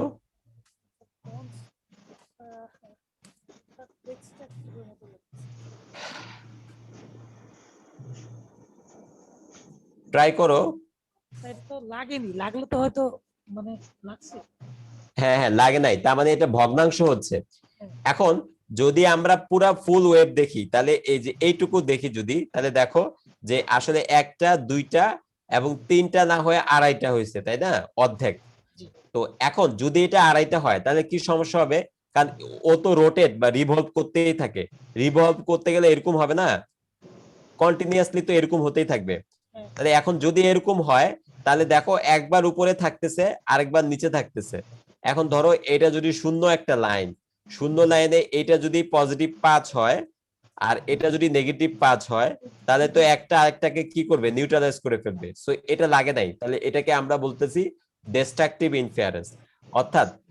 ইন্টারফেয়ারেন্স। অর্থাৎ যখন ভগ্নাংশ সংখ্যক তরঙ্গ দৈর্ঘ্য কোনো একটা সার্কুলার অরবিটের মধ্যে থাকবে, তখন হচ্ছে যে ওই ইলেকট্রনের তরঙ্গগুলোই একটা একটাকে ধ্বংস করে দিবে।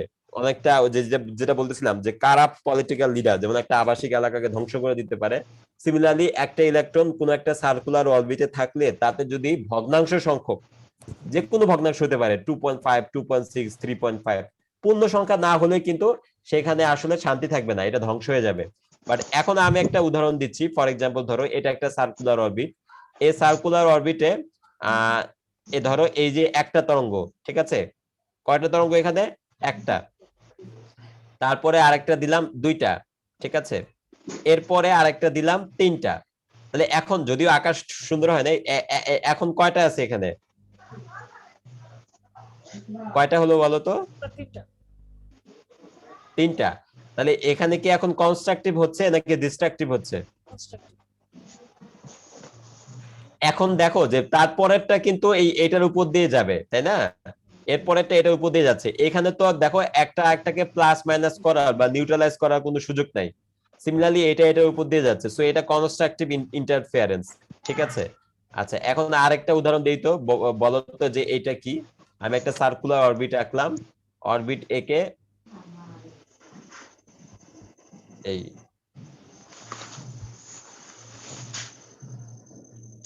এই বলো তো এটা কি কনস্ট্রাকটিভ না ডিস্ট্রাকটিভ?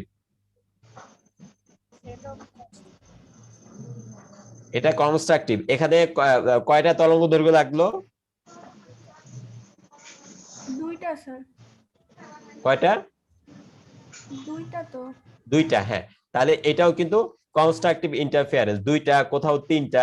আমার হচ্ছে যে টোটাল ভগ্নাংশ না হলে হচ্ছে, কিন্তু যদি এরকম হয় সে ধরো যে এই দিলাম, এই দেওয়ার পরে এই, তারপরে এই দেওয়ার পরে এই, এখন এটা কি কনস্ট্রাকটিভ না ডিস্ট্রাকটিভ? ডিস্ট্রাকটিভ। ডিস্ট্রাকটিভ। এখানে কিন্তু পূর্ণ সংখ্যা আসে নাই, বুঝতে পারছো? যদি পূর্ণ সংখ্যা, কারণ দেখো পূর্ণ সংখ্যা না আসলে কি হবে, কারণ তারপরে এটা আবার এরকম হবে না, তাহলে একটা একটা তো শেষ করে দিচ্ছে, বুঝতেছো না? কারণ এটা তো রিভলভ করতেই থাকবে, যেভাবে আমরা কি বলছিলাম যে সার্কুলার অরবিটে ইলেকট্রন তো ঘুরতেই থাকে ঘুরতেই থাকে। তো যদি এখন ঘুরতে থাকে, যদি ভগ্নাংশ সংখ্যক হয়, ফ্র্যাকশন হলেই তো আসলে একটা একটাকে ইয়ে করে দিবে। আশা করি বুঝতে পারছো। তাহলে কখন কনস্ট্রাকটিভ ইন্টারফেয়ারেন্স হবে? যখন সার্কুলার অরবিটে পূর্ণ সংখ্যা থাকে, একটা একটা হতে পারে, একটা দুইটা তিনটা। আমি তোমাকে একটা ওয়েকে দেখাই, ধরো যে এটা একটা সার্কুলার অরবিট, এখন এটার মধ্যে আমাদের ইলেকট্রনটা আঁকাটা ঠিক হলো না, জাস্ট বুঝে কিভাবে আঁকতেছি। এই সে ধরো যে এটা একটা অরবিট, এখানে কিন্তু একটাও হতে পারে, ফর এক্সাম্পল সে এই দিলাম, এই দেওয়ার পরে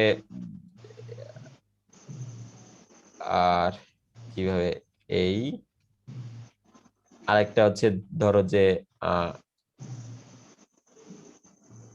এই একটাও হতে পারে। ঠিক আছে, একটা হতে পারে, দুইটা হতে পারে, তিনটা হতে পারে, চারটা হতে পারে, কিন্তু কখনোই 3.1 2.6 এরকম ভগ্নাংশ হবে না, কারণ তখন ডিস্ট্রাকটিভ ইন্টারফেয়ারেন্স হবে। তাহলে এখন দেখো মূল বিষয়টা কি। মূল বিষয়টা হচ্ছে যে এখানে আমাদের নিউক্লিয়াস আছে, নিউক্লিয়াসকে থাকার পরে এখন দেখো, তারপরে রাদারফোর্ড বলছে কি যে ইলেকট্রন নিউক্লিয়াসকে কেন্দ্র করে আবর্তন করে, কিন্তু কোন পজিশনে থেকে আবর্তন করে এ ব্যাপারে কিছু বলে নাই। বোর আসা বললো কি যে ইলেকট্রনকে তুমি কোয়ান্টাম ফিজিক্সের ইয়ে ধরো, তরঙ্গ দৈর্ঘ্য ধরো, তাহলে এখন কি হবে যে ইলেকট্রন কনস্ট্রাকটিভ ইন্টারফেয়ারেন্স করে ওইরকম কক্ষপথে থাকতে পারবে। ঠিক আছে, সো নিউক্লিয়াস থেকে তুমি যদি দূরে যাও, লগ 0.5 0.6 0.7 0.8 এগুলো থাকবে না, কিন্তু যখন এক হয় তখন থাকতে পারবে। তার মানে এই যে একটা পাথ, এই পার্টটা হচ্ছে অ্যালাউড পার্ট, এটাতে এক, তারপরে 1.1 1.2 1.56 থাকবে না, তারপর যখন 2 হবে তখন ওই পাথে ইলেকট্রন মানে থাকতে পারবে, অন্য পাথে কিন্তু ইলেকট্রন নিউক্লিয়াসকে কেন্দ্র করে আবর্তন করে না। এরপর আরেকটু দূরে যাও, যখন পাবা হচ্ছে যে 3, ওই পাথের মধ্যে থেকেই আমাদের ইলেকট্রনটা রিভলভ করবে, অন্য কিছু করবে না। তারপর আরো দূরে যাও, যেখানে দেখার পর 4 হবে, সেই 4 থেকে কিন্তু আমাদের ইলেকট্রনটা রিভলভ করবে নিউক্লিয়াসের চারদিকে, অন্যথায় করবে না। বুঝতে পারছো? হ্যালো, জি স্যার, জি স্যার। দেখো এখানে কিন্তু রাদারফোর্ডের সাথে বোরের পার্থক্য। রাদারফোর্ড কিন্তু বলে নাই যে কোন সুনির্দিষ্ট স্তরে থেকে ইলেকট্রন গুলো ইয়েকে আবর্তন করে, কি বলে নিউক্লিয়াসকে আবর্তন করে, এই টাইপের কোনো কথা বলছে? বলে নাই। বোর বলছে হ্যাঁ যত্রতত্র আবর্তন করবে না, একটা সুনির্দিষ্ট দূরত্ব থেকে আবর্তন করবে। তো কোন দূরত্বে? যেই দূরত্বে ইলেকট্রনকে যদি তরঙ্গ ধরো, তাহলে ওই তরঙ্গের কনস্ট্রাকটিভ ইন্টারফেয়ারেন্স হয়। ডিস্ট্রাকটিভ ইন্টারফেয়ারেন্স হয় এরকম কোন দূরত্ব থেকে আমাদের ইলেকট্রন গুলো নিউক্লিয়াসকে আবর্তন করবে না। তারপরে শুধু এইটুকুই না, আমাদের ইয়েও বসে নাই, আরো নাম দিছে। এই যে এটা হচ্ছে আমাদের প্রথম দূরত্ব। এই দূরত্বে কি হয়? এই দূরত্বে একটা মাত্র পূর্ণ তরঙ্গ দৈর্ঘ্য হয়, তো এটার নাম দিল সে n = 1। তার মানে ইলেকট্রনকে তরঙ্গ দৈর্ঘ্য ধরলে এই দূরত্বে থাকলে ও তরঙ্গ দৈর্ঘ্য একটা লাগে পুরোটাকে আবর্তন করতে। এটার নাম হচ্ছে n = 2, এটার নাম হচ্ছে n = 3, এটার নাম হচ্ছে n = 4। তার মানে 4টা তরঙ্গ দৈর্ঘ্য হলে এই একটা ইলেকট্রন এই পথটাকে আবর্তন করতে পারে। ঠিক আছে, এগুলার নাম হচ্ছে শেল। এগুলার নাম কি দিল? শেল, বাংলায় এটাকে বলে হচ্ছে শক্তি স্তর। কি বলে? অরবিটও বলে। অরবিটও বলে, রাইট। অরবিট তো বোঝাই যাচ্ছে আবর্তন করা স্পেস, অথবা শেল অথবা শক্তি স্তর, অথবা এটাকে এনার্জি লেভেলও বলা যায়। আমি সংক্ষেপে লিখতেছি ইএল, এনার্জি লেভেল অথবা শেল বা বাংলায় শক্তি স্তর বা অরবিট। আচ্ছা, তারপরে ইংরেজি লেটার দ্বারাও প্রকাশ করা যায়। কে দ্বারা শুরু, কে, এল, এম, এন, তারপরটা হচ্ছে ওপি, এভাবে, মানে এ থেকে শুরু না হয় কে থেকে শুরু। বুঝতে পারছো? তাহলে কে মানে হচ্ছে প্রথম শক্তি স্তর, এটা হচ্ছে প্রথম একটা স্থান যেখানে অ্যালাউড ইলেকট্রন থাকা অ্যালাউড। এখানে ইলেকট্রনের একটা তরঙ্গ দৈর্ঘ্যই পুরো সার্কুলার অরবিটটাকে আবর্তন করতে পারে, তারপরে আর কোন স্থানে অ্যালাউড না। এরপর একটু দূরে যেতে যেতে তারপর আরেকটা স্তর অ্যালাউড, এটাকে বলে এল শেল, যেখানে ইলেকট্রনের দুইটা তরঙ্গ দৈর্ঘ্য পরিমাণ কনস্ট্রাকটিভ ইন্টারফারেন্স হয়। এরপরে আরেকটু দূরে দূরে যেতে যেতে তারপরে হচ্ছে আমাদের এম শেল, এম শেলে এন এর মান 3, তিনটা তরঙ্গ লাগে। এরপর আরেকটু দূরে গেলে চতুর্থ স্তর, যেটা n = 4, যেটাকে আমরা বলতেছি এন শেল। এগুলাকে শক্তি স্তর বা শক্তি শেল বলে। বুঝতে পারছো? আচ্ছা, এরপরে তাহলে দেখো এই কথাগুলো কিন্তু আমাদের রাদারফোর্ড বলে দেয়। এখন তুমি যদি সৌরজগতের সাথে কম্পেয়ার করো তাহলেও কিন্তু এটার একটা ব্যাখ্যা পাবা। যেমন ধরো সূর্য, সূর্য তো সেন্টারে থাকে, তারপর সূর্যের সবচেয়ে কাছের গ্রহ কোনটা? খুব সম্ভবত শুক্র। শুক্র কিন্তু একটা ফিক্সড অরবিটে থেকে আবর্তন করে, বাট ওদের অরবিট গুলা সার্কুলার না, ওদের গুলা হচ্ছে ইলেকট্রিক্যাল বা উপবৃত্তাকার। সূর্যের পরে খুব সম্ভবত কোন গ্রহ, সেকেন্ড গ্রহ কোনটা? বুধ বোধহয়, নাকি শনি? শনি হবে, শনি বা বুধ একটা, যাই হোক। তো এটাও কিন্তু ফিক্সড অরবিট। তারপরে আমাদের পৃথিবী, তারপরে মঙ্গল, তাই না? তো এখন পৃথিবী কিন্তু সূর্য থেকে একটা ফিক্সড দূরত্বেই থাকে, যদিও একটা উপবৃত্তাকার পথ, সবসময় এই দূরত্ব ফিক্স না। সো ক্যালকুলেট করলে এটা কত, 1500 আলোক বর্ষ সামথিং, বা 15 কোটি কিলোমিটার বা সামথিং একটা দূরত্ব আছে, যাই হোক। তো এখন এই যে আমাদের গ্রহগুলা নক্ষত্রকে বা সূর্যকে কেন্দ্র করে আবর্তন করতেছে, এটা কি সময়ের সাথে চেঞ্জ হয়ে যায় নাকি একটা ফিক্সড দূরত্ব থেকে আবর্তন করে? ফিক্সড দূরত্বে, যদিও ওটা উপবৃত্তাকার, বৃত্তাকার না। কিন্তু রাদারফোর্ড তো এটা আসলে বলে নাই। রাদারফোর্ড কি এরকম শক্তি স্তরের কথা বলছে? বলে নাই। বোর বলছে যে এরকম নিষিদ্ধ অঞ্চল আছে, আবার পরমাণু থাকার জন্য অ্যালাউড অঞ্চল আছে। অ্যালাউড অঞ্চল কোনটা? যেখানে কনস্ট্রাকটিভ ইন্টারফারেন্স হয়। কিসের? যদি ইলেকট্রনকে তরঙ্গ হিসাবে ধরো। এরপর দেখো, এখানে আমি যদি শক্তি স্তর বলি তাহলে কিন্তু আরেকটা জিনিস ব্যাখ্যা করার সুবিধা হলো, সেটা হচ্ছে যে একটা শক্তি স্তরে শক্তির লেভেলটা ফিক্স, এনার্জি লেভেলটা ফিক্স। এনার্জি লেভেল কার? ওই স্তরে থাকা ইলেকট্রনের। এখন তুমি যদি একটা বিল্ডিং এ যত উপরে থাকো তোমার এনার্জি তত বেশি, একইভাবে নিউক্লিয়াস থেকে যত দূরে থাকবা তোমার এনার্জিও তত বেশি। আচ্ছা, তাহলে এখন যদি ধরো তুমি এরকম এটা কোন শেলে আসো, এম শেল, মানে তৃতীয় তলা, তৃতীয় তলা থেকে চতুর্থ তলায় যেতে চাও, তাহলে তোমাকে কি করতে হবে? আরো কিছু শক্তি লাগবে, কারণ তুমি আরো বেশি এনার্জি লেভেলে যেতে চাচ্ছ। কারণ তুমি আসো এখন থার্ড ফ্লোরে, মানে এন এর মান 3 বা এম শেল, তুমি এখন যাবা চতুর্থ তলায় বা ফোর্থ ফ্লোরে, তা তোমার কি আরো বেশি এনার্জি লাগবে, কারণ চতুর্থ তলায় এনার্জি বেশি তৃতীয় তলা থেকে। তোমার এখন এনার্জি লাগবে না, তুমি এখন কি করবা?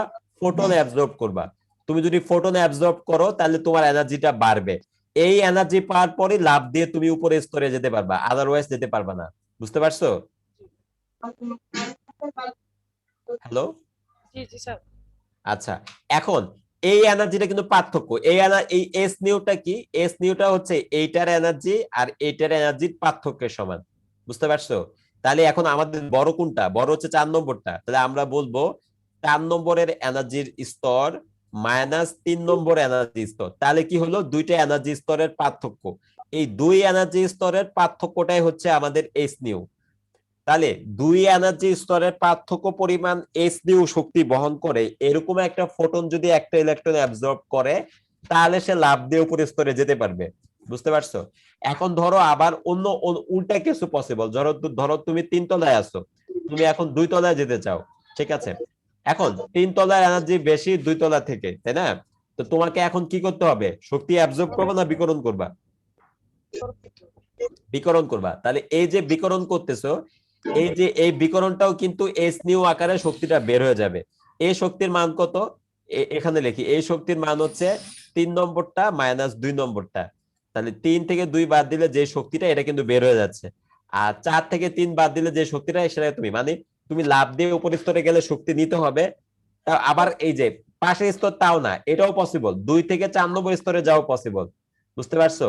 তাহলে এই 2 স্তরের শক্তির পার্থক্য পরিমাণ ফোটন তোমাকে অ্যাবজর্ব করতে হবে। আবার তুমি লাফ দিয়ে 4 নম্বর থেকে 1 নম্বরেও যেতে পারবা। তো এখন 4 দিয়ে যদি 1 নম্বরে যাও, তাহলে এই 3 স্তরের যে শক্তির পার্থক্য সেই পরিমাণ ফোটন কিন্তু তোমাকে বের করে দিতে হবে। তাহলে এখানে কি হচ্ছে যে 4 নম্বর থেকে লাফ দিয়ে তুমি 1 নম্বরে যাচ্ছ, তাহলে এটা হবে E4 মাইনাস E1।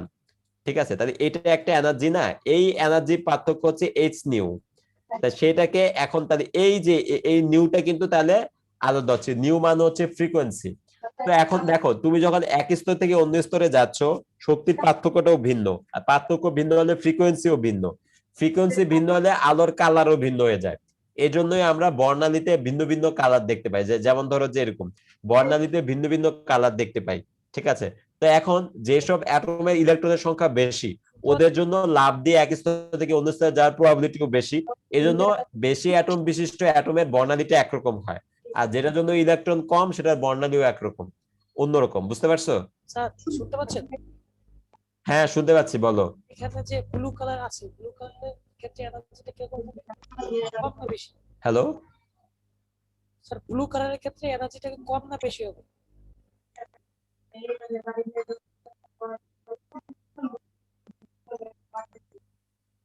বুঝতে পারি না কি বললা, ব্লু কালারের জন্য এনার্জি কিরকম হবে? হ্যাঁ, এনার্জি কম না কম বেশি? নাকি বেশি হবে সেটা বলছি।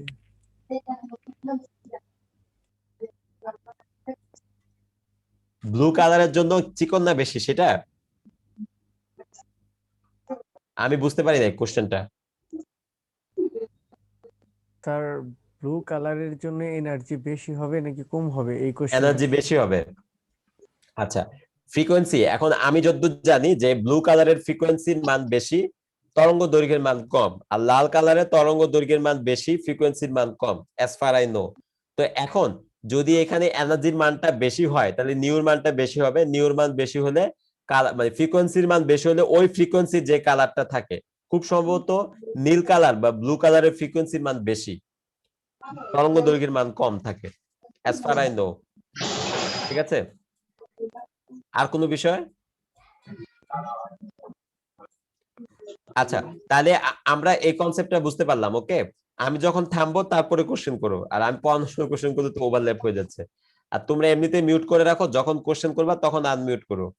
আচ্ছা, তাহলে এটা গেল। তো এই হচ্ছে আমাদের বোরের পরমাণু মডেলের মানে কি বলে মূল যে প্রিন্সিপাল সেটা, এবং এই কনসেপ্টটা আসছে কিন্তু কোয়ান্টাম ফিজিক্স থেকে। বুঝছো?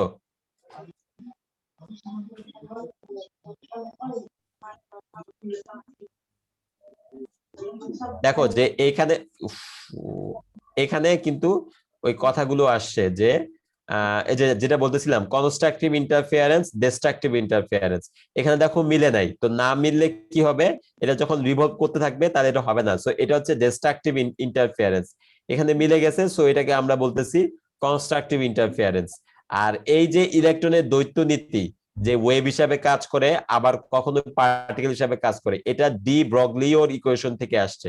ডি ব্রগলিও একজন সায়েন্টিস্ট। ওকে, আচ্ছা আসো, তো তার উপর বেস করে আমরা কি বলে বোরের পরমাণু মডেলের বিভিন্ন প্রিন্সিপালটা আলোচনা করতে পারি। তো এখন এই যে আমরা আসো যে প্রথমে এই যে ইলেকট্রন গুলা যে রিভলভ করে, সে ধরো যে এইটা, তো এইখানে কি হচ্ছে, এম ভরের একটা ইলেকট্রন। ঠিক আছে, ইলেকট্রনের ভর হচ্ছে এম, নেগেটিভ ই হচ্ছে ইলেকট্রনের চার্জ। তো ইলেকট্রন যখন রিভলভ করে তো তখন তার গতিশক্তিটা কিরকম হয়, পি, মানে এখানে তো আসলে কৌণিক গতিশক্তি, কৌণিক গতিশক্তিকে আমরা পি দ্বারা প্রকাশ করি, তাহলে P equal to M V. আচ্ছা, এত শব্দ হচ্ছে কেন? হ্যালো,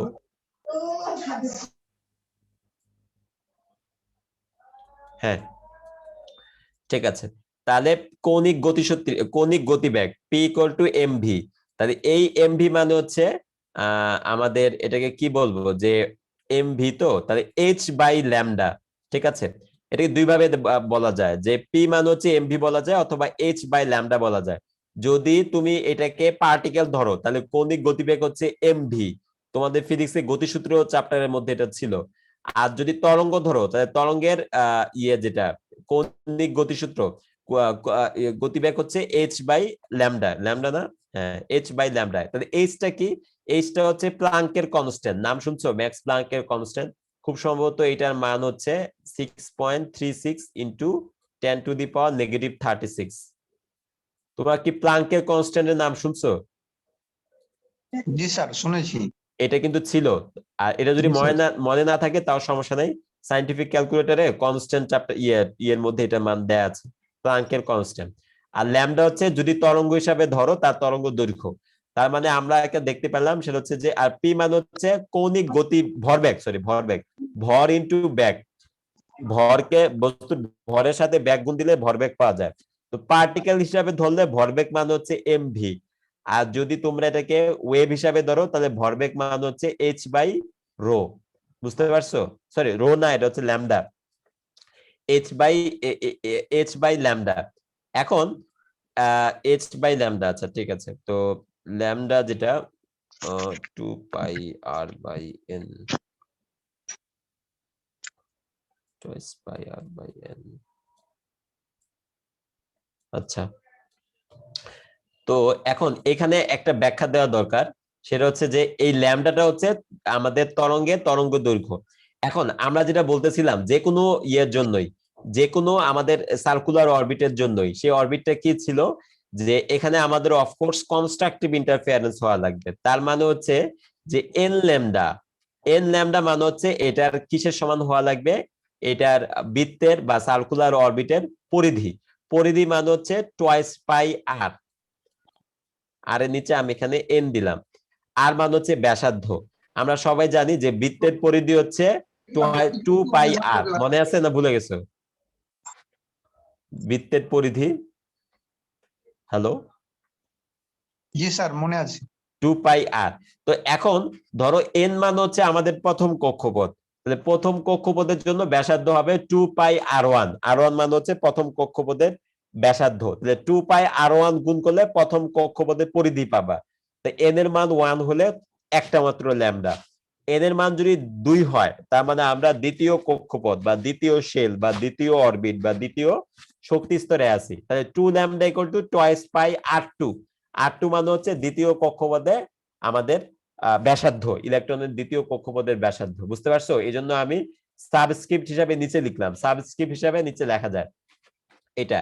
তো সেখান থেকে আমরা ল্যামডার মানটা পাই, ল্যামডা মান হচ্ছে যে টুয়াইস পাই আর এন, এটা কিন্তু বেসিক্যালি আর এ, কিন্তু নিচে এনটা মানে হচ্ছে যে এন এর ভ্যালু চেঞ্জের সাথে সাথে আর এর মানটাও চেঞ্জ হয়ে যায়, সাবস্ক্রিপ্ট হিসাবে দেওয়া, ঠিক আছে? সো এটার নিচে আমরা একটা এন লিখতে পারবো। So twice pi R N by N, এটা হচ্ছে আমাদের পরমাণুর যেই ওয়েভ লেন্থটা আছে ইলেকট্রনের, সেই ইলেকট্রনের ওয়েভ লেন্থ। কিন্তু দেখো যে এখানেও আমাদের কিন্তু ল্যামডা দেয়া আছে, সো এই ল্যামডার মানটা আমরা এখানে বসিয়ে দিতে পারি। তাহলে এখন কি হবে? এইচ বাই, তাহলে এই ল্যামডার মানটা যদি বসাই টুয়াইস পাই আর এন, ও ভুল হয়েছে এই, হ্যাঁ, তাহলে এখন কি হবে? Twice pi R N by N, তাই না? এই একটা এন চলে যাবে, তাহলে এটাকে আমরা এভাবে লিখতে পারি যে N H by 2πr n, এটাই হচ্ছে আমাদের কৌণিক গতিবেগ। কৌণিক গতিবেগকে এল দ্বারা, না এল না, এটা হচ্ছে আমাদের পি, সরি গতিবেগ বলতেছি কেন বারবার, ভরবেগ মানে P equal two MV, MV মানে হচ্ছে এনএচ বাই 2πrn। ওকে, আচ্ছা, এখন এই যে এইচটা হচ্ছে আমাদের প্লাঙ্কের ধ্রুবক মানে হচ্ছে 6, একটু আগে যেটা বলে আসলাম 6.36 10⁻⁻36। আরেকটা প্লাঙ্কের ধ্রুবক আছে যেটা হচ্ছে স্ট্যান্ডার্ড প্লাঙ্ক কনস্ট্যান্ট হচ্ছে এইচ বার, এটা কথা মনে শুনো নাই? এইচ বার হচ্ছে স্ট্যান্ডার্ড কনস্ট্যান্ট হচ্ছে নরমাল যে কনস্ট্যান্ট আছে সেটাকে 2π দ্বারা ভাগ করলে পাওয়া যায়। বুঝতে পারছো? হ্যালো, জি স্যার। তাহলে এইচ পাইটা কি? Standard Planck constant. বুঝতে পারছো? স্ট্যান্ডার্ড।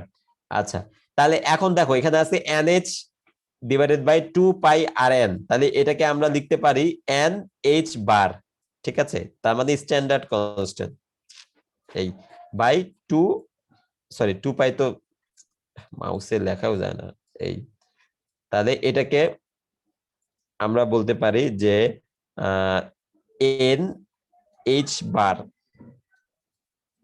By R N. এটা হচ্ছে 2 পাইটা থাকতেছে না, কারণ এইচ কে 2 পাই দ্বারা ভাগ করলে স্ট্যান্ডার্ডটা পাওয়া যাচ্ছে। So N H bar by R N, এটা আর ইনটু এন না, কিন্তু এনটা সাবস্ক্রিপ্ট হিসাবে থাকতেছে, ঠিক আছে, মানে শুধু আরই আর কি, এন এস বাই আর, এটা মানে হচ্ছে আমাদের ভরবেগ। এই ভরবেগকে আমরা বলতেছি পি। এখন আসো আমরা কৌণিক ভরবেগ দেখতে চাই। এক সপ্তাহ আমি রেস্ট নেবো ভাই, বুঝছেন? আচ্ছা একটু মিউট করবা, হাত দেবো না, আমার অনেক প্রবলেম হচ্ছে, শরীরে উঠতেছে না, আমি দেখছি টেনশন শাহিনুর। আচ্ছা দেখো, তাহলে এখন এখানে হচ্ছে যে আমাদের এল মানে হচ্ছে এম ভি আর, তার মানে হচ্ছে যে আমাদের ভরবেগ ইনটু আর। এটা কি জানো যে যতগুলা রৈখিক আছে তার সাথে যদি আমরা রেডিয়াসটা গুণ করি তাহলে আমরা কৌণিকটা পাই। ভরবেগ যদি এমভি হয় তার সাথে আমরা যদি আর গুণ করি তাহলে হচ্ছে আমরা কৌণিকটা পাবো। এখন যদি আমরা এনতম কক্ষপথে কৌণিক ভরবেগ পাই তাহলে এখানে আমরা ছোট্ট করে এন দিয়ে দিব। এখন এম ভি আর এন, তার মানে এম ভি মানে হচ্ছে আমাদের রৈখিক গতিবেগ, রৈখিক গতিবেগ তো বের করলামই, n H bar by r subscript হিসাবে আমরা ছোট্ট করে এন দিয়ে দিচ্ছি, মাল্টিপ্লাইড বাই এখানেও কিন্তু আর সাবস্ক্রিপ্ট হিসাবে এন, এই দুই এন কি আর এন কিন্তু কাটা যায়। তাহলে এখান থেকে আমরা বলতে পারি যে আমাদের যেই রৈখিক গতিবেগটা আছে, সরি কৌণিক ভরবেগ, কৌণিক ভরবেগ মানে হচ্ছে এন ইন্টু এইচ বার। তার মানে এখন কি হলো, প্রথম কক্ষপথের কৌণিক ভরবেগ L1, এটা হবে শুধুমাত্র ম্যাক্স প্লাঙ্কের স্ট্যান্ডার্ড কনস্ট্যান্ট এইচ বার, ঠিক আছে। দ্বিতীয় কক্ষপথের কৌণিক ভরবেগ L2, এটা হবে আমাদের এন এর মান 2 এইচ বার, ঠিক আছে। একইভাবে তৃতীয় কক্ষপথের কৌণিক ভরবেগ L3, তাহলে এটা হবে আমাদের 3 ইন্টু এইচ বার। বুঝতে পারছো? 3 ইন্টু এইচ বার। এই যে এখানে এই ইকুয়েশন গুলো দেয়া আছে, বুঝতে পারছো? হ্যালো, ভরবেগের যে ইকুয়েশন গুলো। জি স্যার বুঝছি।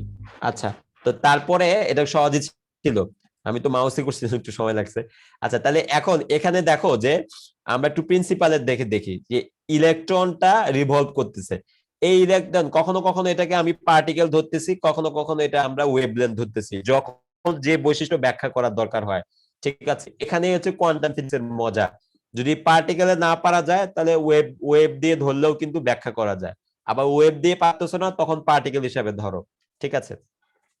সো আসো এখন আমরা এটাকে ওয়েভ হিসাবে, পার্টিকেল হিসাবে ধরি। তাহলে ইলেকট্রনটা কখন থাকবে, যখন এটার কেন্দ্রমুখী বল আর কেন্দ্র বিমুখী বলের মান সমান হবে।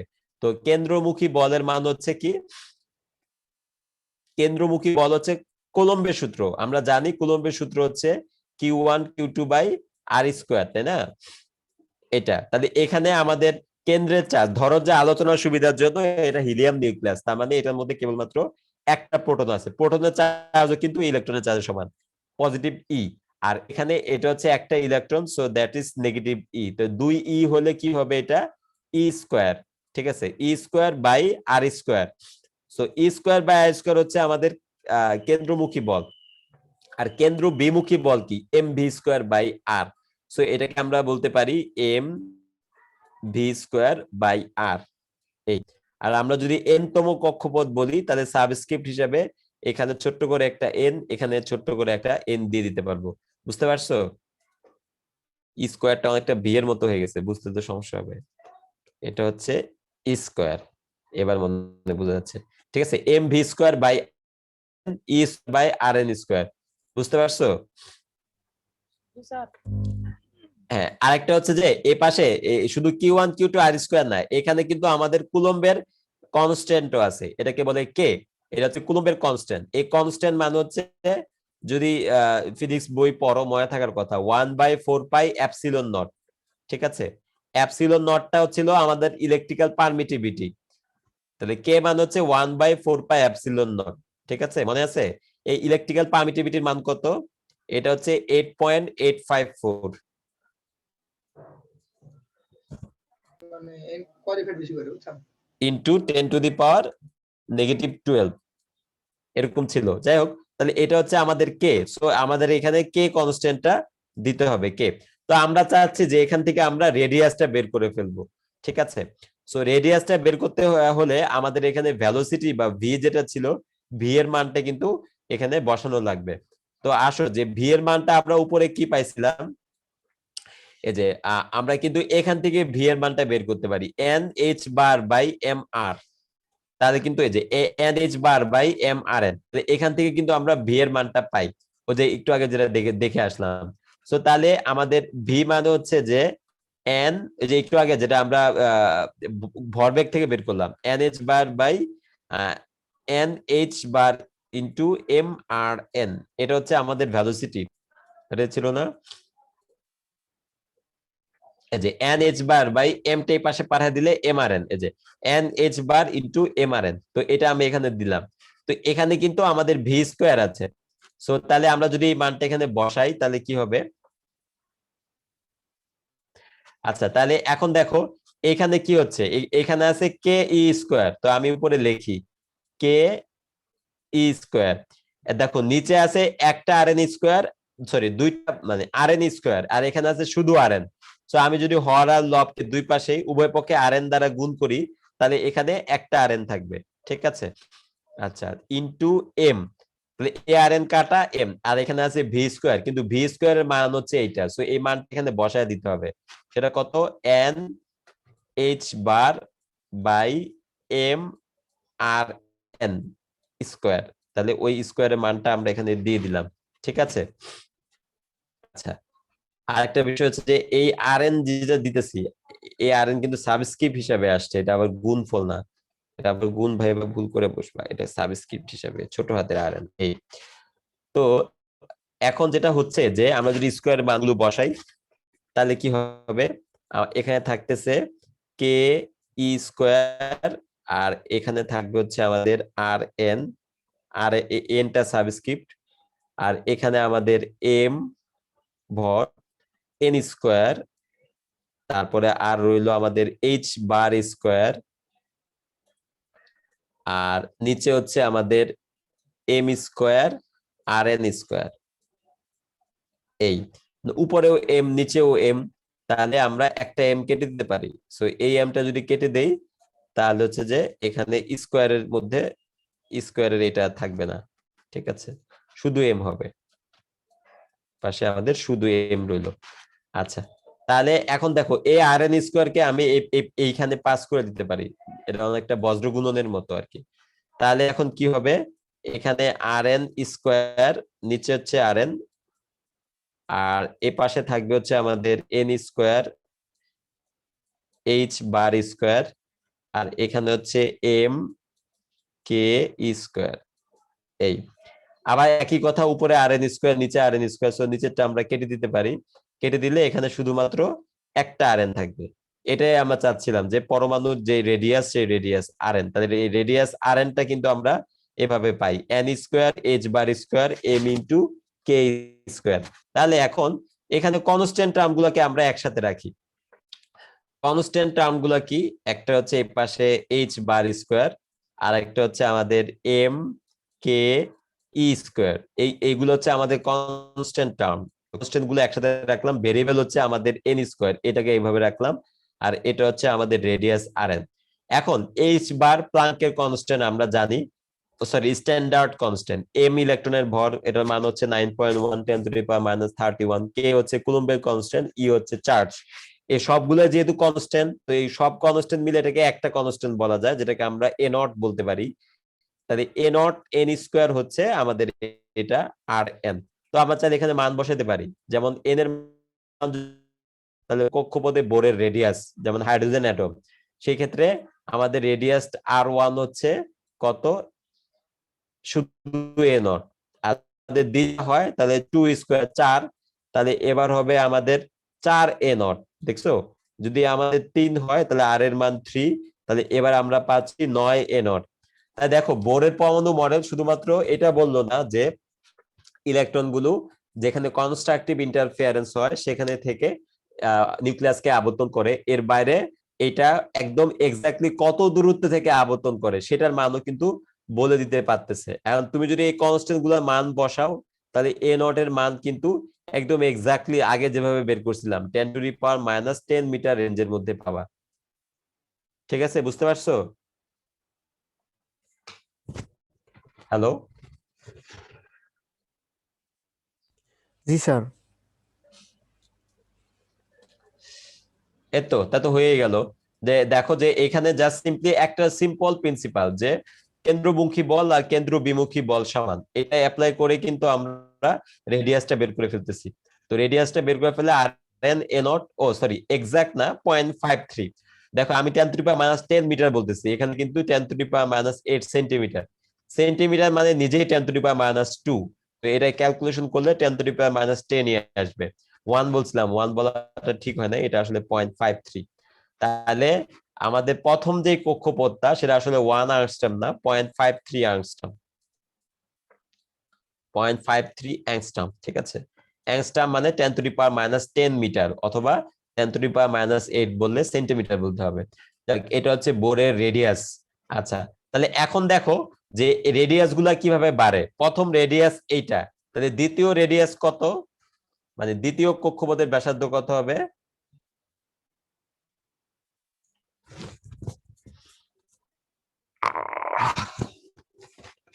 কি বের করা যাবে না এখান থেকে? একটু আগে তো বললাম যে n² a0। তাহলে দ্বিতীয় কক্ষপথে n এর মান কত? হ্যালো,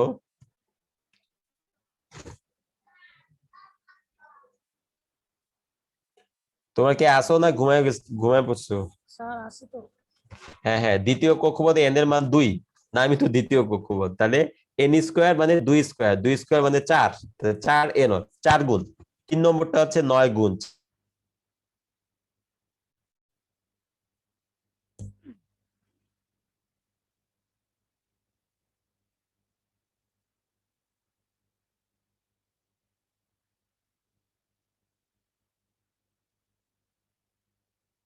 হ্যালো স্যার, কি আছেন?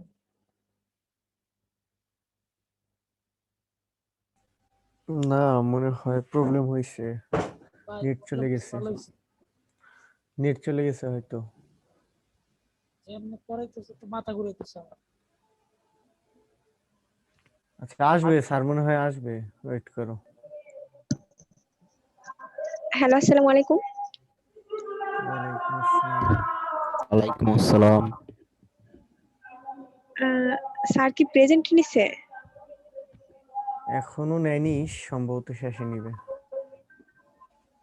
স্যার কি আসছে?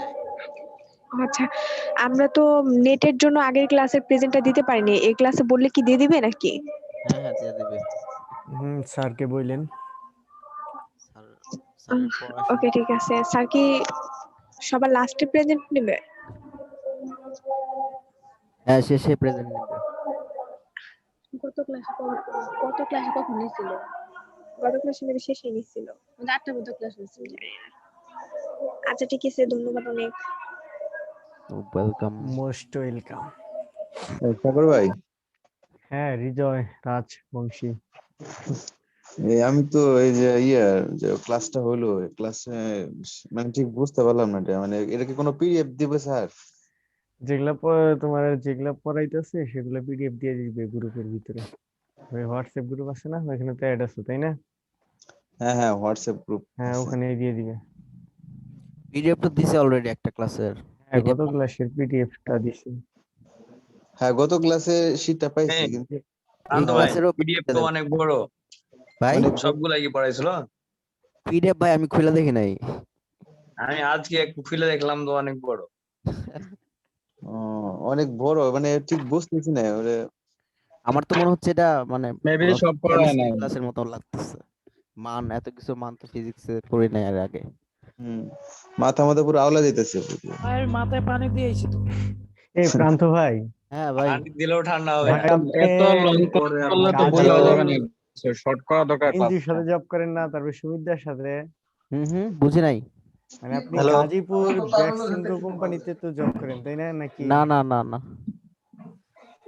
আমি ডাটা হ্যালো মাঝে মাঝে ধরেন খুব সেই আজকে কইরে সব হ্যালো ই করে ফেলাম আমি ডাটা সেন্টারে জব করি শাহিন ভাই। পরে আমি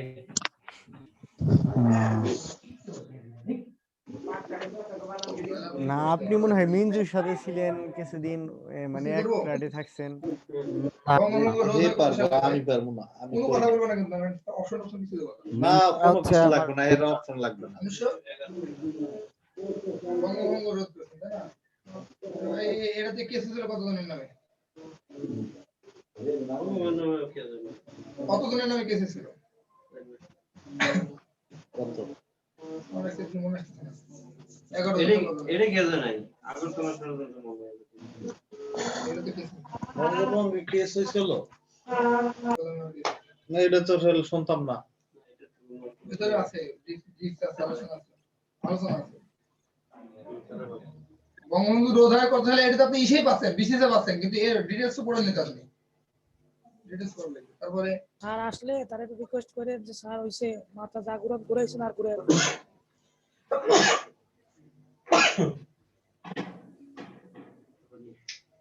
তারপরে তো আপনাকে তো যে কোনো কোশ্চেন ধরা যাবে না ভাই, আপনি আটকে দিলে তো এরকম আকর্ষণ কি কোন ভাই এত বললে তো সাথিয়ে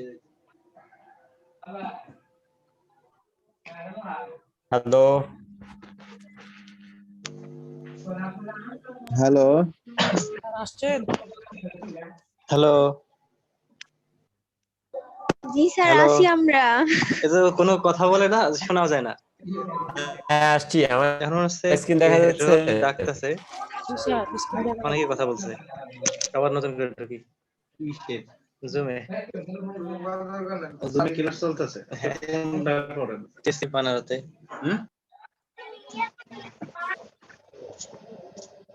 হ্যালো, আচ্ছা একটু মিউট করে দাও যারা কথা বলতেছে, মিউট করে কথা বলতেছে কি?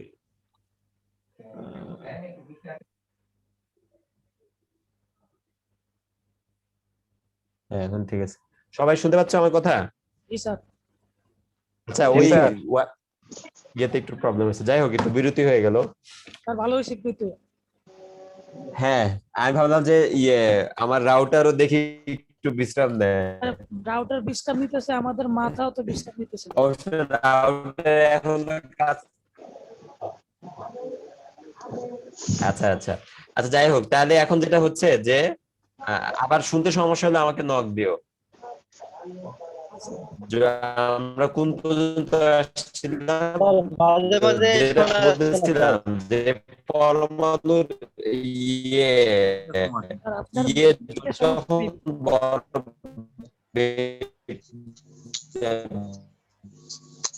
বেড়ে যাবে না, আকার যখন বড় হবে, রেডিয়াস যখন বড় হবে, তখন স্যার কথা আসে না, আপনার কথা বাইরে বাইরে আসতেছে। ভয়েস স্পষ্ট শুনতে পাচ্ছি না। রাউটারটা একটু রিস্টার্ট দেন।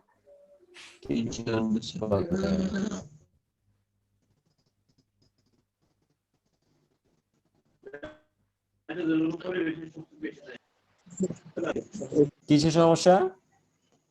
Sir voice. আপনার নাম কি? শাহানুর।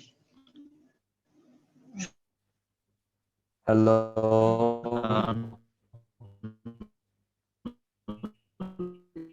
স্যার আপনার কথা শোনা যাচ্ছে না স্যার। মনে হয় আপলোড স্পিড দুর্বল, অনেক কম।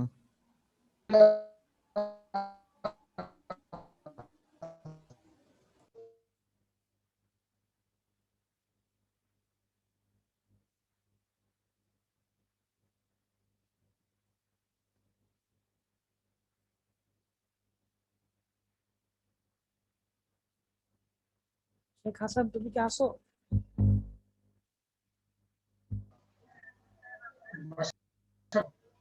হাসান তুমি কি শুনতে পাচ্ছ? বাড়ির সংবাদ ভালো তো সব? স্যার কি আবার চলে গেছে? সেটাই তো দেখতে পাচ্ছি, স্যার তো চলে গেছে মনে হয় আবার। নেটওয়ার্কে অনেক প্রবলেম দিচ্ছে। সেটাই মনে হচ্ছে। ক্লাসটা শর্ট করা উচিত স্যারে করতেছে।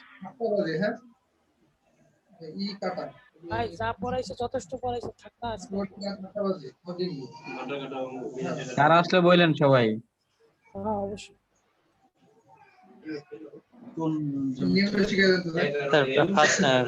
প্রথম সেমিস্টার। হ্যাঁ স্যার আসলে একটু বইলো, হ্যাঁ আমাদের রাউটার তো হ্যাং মারতেছে আর কত। হ্যালো, স্যার আসছে? হ্যাঁ হ্যাঁ এখন শোনা যাচ্ছে? স্যার শোনা যাচ্ছে স্যার এখন ক্লিয়ার। বুঝি না রাউটার গুলো প্রবলেম করে কেন, চেঞ্জ করবে। আচ্ছা যাই হোক, যেটা আলোচনা করতেছিলাম, এত ডিস্টার্ব হলে কথা বলা যায়। এখন ক্লিয়ার তো না? এখন শুনতে পাচ্ছি। আচ্ছা রেকর্ডটা স্টার্ট করো। জি, তাহলে যেটা হচ্ছে যে আমাদের শক্তি স্তরের সংখ্যা যদি বেড়ে যায় তাহলে এটা রেডিয়াসও বেড়ে যাচ্ছে। সূত্রটা কি ছিল? এন স্কয়ার এ নট, মানে প্রথমটার সাথে এন স্কয়ার গুণ হবে। এখন আমাদের শক্তি স্তরের সংখ্যা যদি 100 হয় তাহলে এখন কি হচ্ছে দেখো, 100 স্কয়ার ইন্টু এ নট, তার মানে প্রথমটা 10⁴, মানে 10,000 ভাগের 10,000 গুণ বৃদ্ধি, তাই না? তাহলে এখন এ নট যদি হয় 10⁻⁻10 মিটার, a⁴ আছে, তাহলে এটা হয়ে যাচ্ছে 10⁻⁻6 মিটার। 6 মিটার হচ্ছে 1 মাইক্রোমিটার বলে, ঠিক আছে, 1 মিলিয়ন ভাগের 1 ভাগ। এখনকার যে অনুবীক্ষণ যন্ত্র সেটা 1 মাইক্রোমিটার দেখতে পারে। সো এই জন্যই এটা এখন ইন্টারেস্টেড বিষয়। এই ধরনের অ্যাটমকে বলা হয় রিডবার্গের অ্যাটম, বুঝছো? রিডবার্গের অ্যাটমের মাধ্যমে আমরা এখন ট্রাই করতেছি মাইক্রোস্কোপিক অনুবীক্ষণ যন্ত্রের মাধ্যমে অ্যাকচুয়ালি দেখা যে পরমাণুর মধ্যে কি আছে। বুঝতে পারছো? হ্যালো, স্যার স্যার বুঝতে পারছি তো। আচ্ছা আচ্ছা আমি এগোচ্ছি, দাঁড়াও।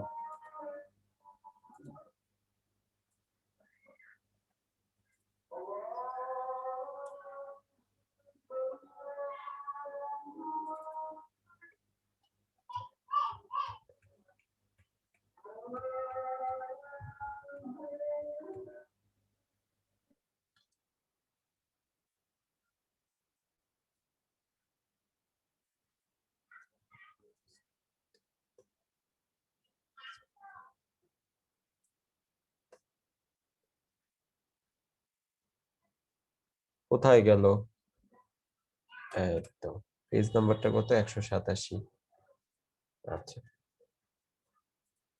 আচ্ছা, এখন কয়েকটা ইম্পর্টেন্ট বিষয়, সেটা হচ্ছে যে শক্তি আমরা কিভাবে বের করব, এটা অত্যন্ত ইম্পর্টেন্ট বিষয়। এটা দেখো যে আমরা ধরো প্রথম স্তরে আছি, তাই না?